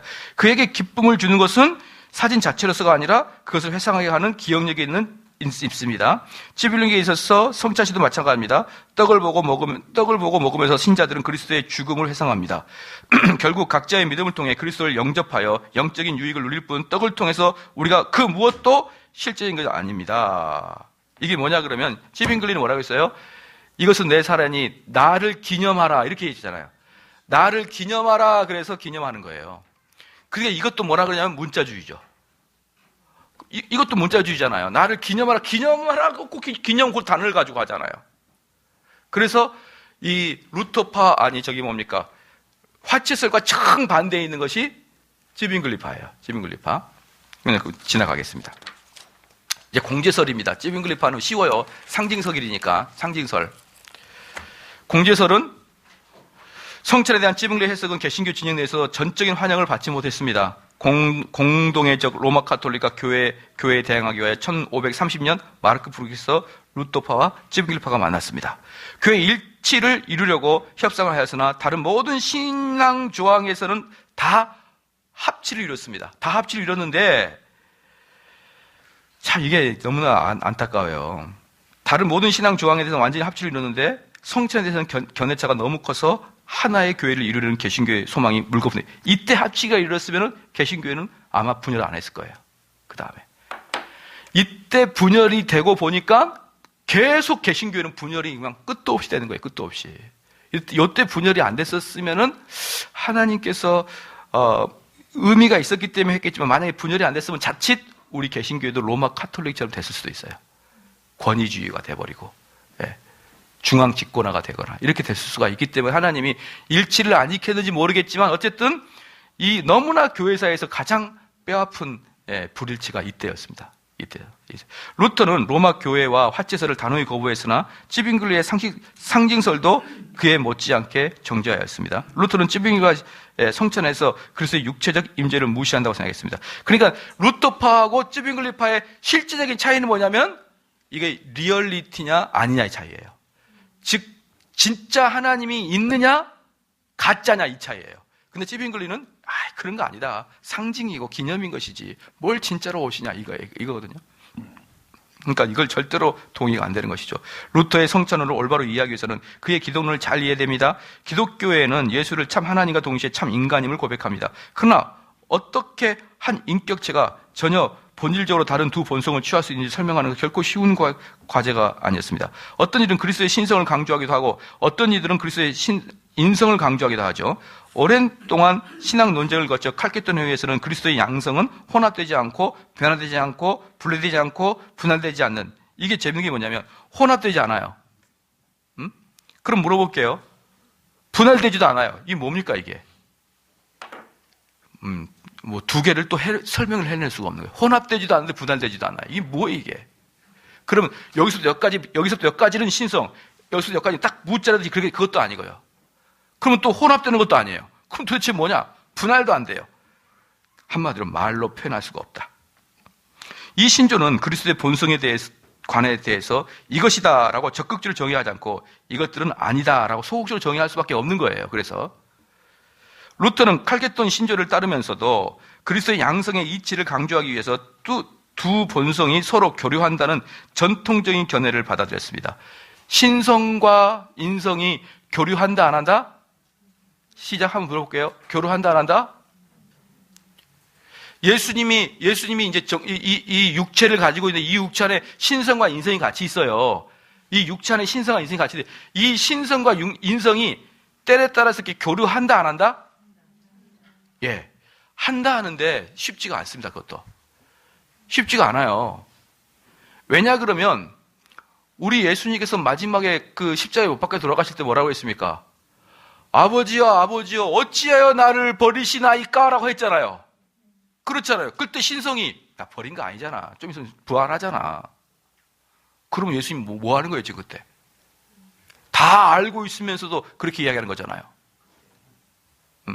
그러니까 예수님의 신성과 인성이 항상 교류한다고 볼 수도 없고 안 한다고 볼 수도 없는 거예요. 안 한다고 볼 수도 없는 거예요. 그럼 예수님께서는 그 중간에 뭐라고 했습니까? 내가 너희들에게 보여줄 것은 요나의 기적밖에는 보여줄 게 없다 그랬잖아요. 죽은 지 3일 만에 부활하실 것을 알고 계셨단 말이에요. 그런데 또 십자가에서는 완전히 하나님께 저주를 받은 것처럼 다시는 소망이 없는 것처럼 어찌하여 나를 보시냐 이렇게 했단 말이에요. 그래서 그거 자체가 신비해요. 그래서 예수님은 인성과 신성이 계속 교류한다라고 말도 안 되고 안 한다고도 말하기 어렵고 난감하다. 그래서 이 부분은 노코멘트입니다. 이 신학적으로도 노코멘트예요. 예, 단순히 몸 모르니까 교류한다 안 한다 이렇게 쉽게 말하지 신학적으로는 이것을 설명해내기가 어렵다. 이것을 속성의 교류라고 부르는데 그리스도의 신성과 인성은 서로 분리되지 않고 상호간의 교통을 통해 하나됨을 유지한다. 이게 전통적인 견해입니다. 그리스도의 인성이 신성에 전달되고 신성이 인성에 전달되기 때문에 그리스도의 신성이 있는 곳에는 그리스도의 인성도 있다는 결론이 드러난 것이죠. 같이 있죠. 이 속성의 교류를 통하여 그리스도의 인성은 어디에나 실제로 존재할 수 있는 겁니다. 그렇죠? 자, 여기 봐볼까요? 예수님은 인성과 신성이 결합되어 있습니까? 안 되어 있습니까? 있죠. 그러면 여기 안에 지금 예수님의 신성이 계십니까? 안 계십니까? 아무 말도 못해요, 여기 참. 여기 안에 예수님의 신성이 계셔야 안 계셔요, 여기 안에? 여기. 우리 하나님은 무소부자시잖아요. 아니 계신 곳이 없잖아요. 아니 계시는 거 없잖아요. 여기도 예수님의 신성이 계시죠. 그럼 예수님이 신성이 가는 곳에 육신은 갑니까? 안 갑니까? 육신도 간다고 보는 거예요. 그게. 왜? 오늘 어렵죠? 육신도 가니까 이 떡 위에 예수의 신성이 있으면 왜 육신이 없냐 이 말이에요. 그게 바로 루터가 말한 공제설이란 말이에요. 루터가.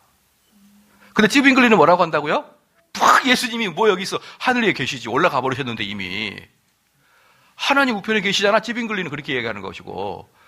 아니야. 루터는 신성과 인성이 같이 다닌다. 이렇게. 그렇게 표현하는 것이죠. 우리 주님이 그걸 못 하시겠냐 이 말이에요. 그걸 못 하시겠냐. 그래서 그리스도의 인성이 그리스도의 신성이 있는 곳에 그리스도의 인성도 있다는 결론에 도달하게 됩니다. 이 속성의 교류를 통해서 그리스도의 인성은 어디에나 실제로 존재할 수 있게 되는 것이죠. 그러니까 여기 과정은 틀리는데 결국은 뭐가 똑같아요? 화채설과 똑같은 거예요. 결국은 이런 편제설이라고 부르는데 예수 그리스도가 하늘 보좌 우편에만 계시고 오직 성령으로 함께 계신다고 생각하는 한국 개신교들에게 루터파 이 교리는 매우 생소합니다. 하나님 우편에 계신다는 건 누구의 이론이었죠? 쥐빙글리의 이론이었단 말이죠. 개혁파들이 가지고 있어요. 루터파는 그리스도의 인성이 하늘에 갇혀 있거나 하늘의 어떤 장소에 제한되어서는 안 된다고 주장하시고 그렇게 되면 그리스도의 몸이 주는 유익을 지상에 있는 성도가 누릴 수 없고 성도의 구원은 부분적인 구원이 될 수밖에 없습니다. 우리가 온전한 구원을 받기 위해서는 그리스도의 신성과 인성 모두가 주는 구원의 은덕들을 함께 받아야 된다고 했습니다. 루터파의 기독론을 성찬에 적용시키면 그리스도의 몸은 비록 하늘에 있지만 그가 가지신 시성을 통해서 신성입니다. 그가 가진 신성을 통해서 성찬상의 위에는 떡에도 임할 수 없는 이유가 뭐냐는 거예요. 하나님은 신인데 그 떡 위에 우리 주님의 육체가 임하지 못할 이유가 뭐가 있느냐? 화채설과 달리 떡은 떡일 뿐이지만 일반적인 떡과는 구분이 됩니다. 왜냐하면 그 떡 속에 떡 위에 떡과 함께 그리스도의 몸이 임재했기 때문입니다. 저도 이거 엄청나게 처음에 화채설하고 엄청나게 헷갈렸는데 나중에 결론이 뭐냐면 똑같다. 화채설은 뭐였고요? 목구멍에 들어갈 때 변하고 요건 떡 위에 떡 중간에 떡 아래 우리 주님이 못 계실 곳이 어디냐는 거예요. 우리 주님이 못 계실 곳이. 우리 주님이 꼭 하늘나라에만 계시냐? 그건 아니라는 것이죠. 우리가 루터파의 교리를 공제설이라고 부른 이유가 여기 있습니다. 우리는 예수님을 따라서 떡을 가리켜 이것은 그리스도의 몸이다라고 분명히 말할 수가 있습니다. 왜냐하면 우리가 떡을 가리킬 때는 떡만이 아니라 비록 우리는 보이지 않지만 떡과 함께 있는 그리스도의 몸도 동시에 가리켰기 때문입니다. 가톨릭의 화채설에 따르면 신자들은 그리스도의 몸만을 먹지만 공제설에 따르면 떡과 함께 그리스도의 몸도 함께 먹는 거예요. 그리스도의 몸이랑 떡이랑 섞여 있다? 이게 공제설이고 들어가면 살로 변한다? 화채설이다. 상징설에 오랫동안 익숙한 한국 개신교들은 카톨릭의 화채설이나 루터의 공제설이 너무나 생소하게 느껴지겠지만 반면에 카톨릭 루터교 교인들은 한국 개신교의 성찬이 너무나 피상적으로 말하지만 너무나 뭐랄까요? 가볍게 하고 있다는 거예요. 가볍게 경홀히 여긴다. 결국 이 차이점은 그리스도를 어떻게 볼 것인가, 특별히 그리스도의 몸을 어떻게 볼 것인가에 대한 것입니다. 쭉 합시다. 그 다음에 뭡니까? 영적 실제적인 임재설. 이게 이제 칼빈이 하는 얘기예요. 영적 임재설. 보통 칼빈의 성찬 이론을 영적 임재설이라고 부르는데 그러나 이 말을 도대체 무엇인지 제대로 설명하신 사람은 그렇게 많지는 않습니다. 이 교리를 설명하는 사람들의 말을 자세히 들으면 상징설과 아무런 본질적 차이가 없습니다. 특별히 무엇이 무엇이 의미하는가라고 질문하면 거의 제대로 대답을 못합니다.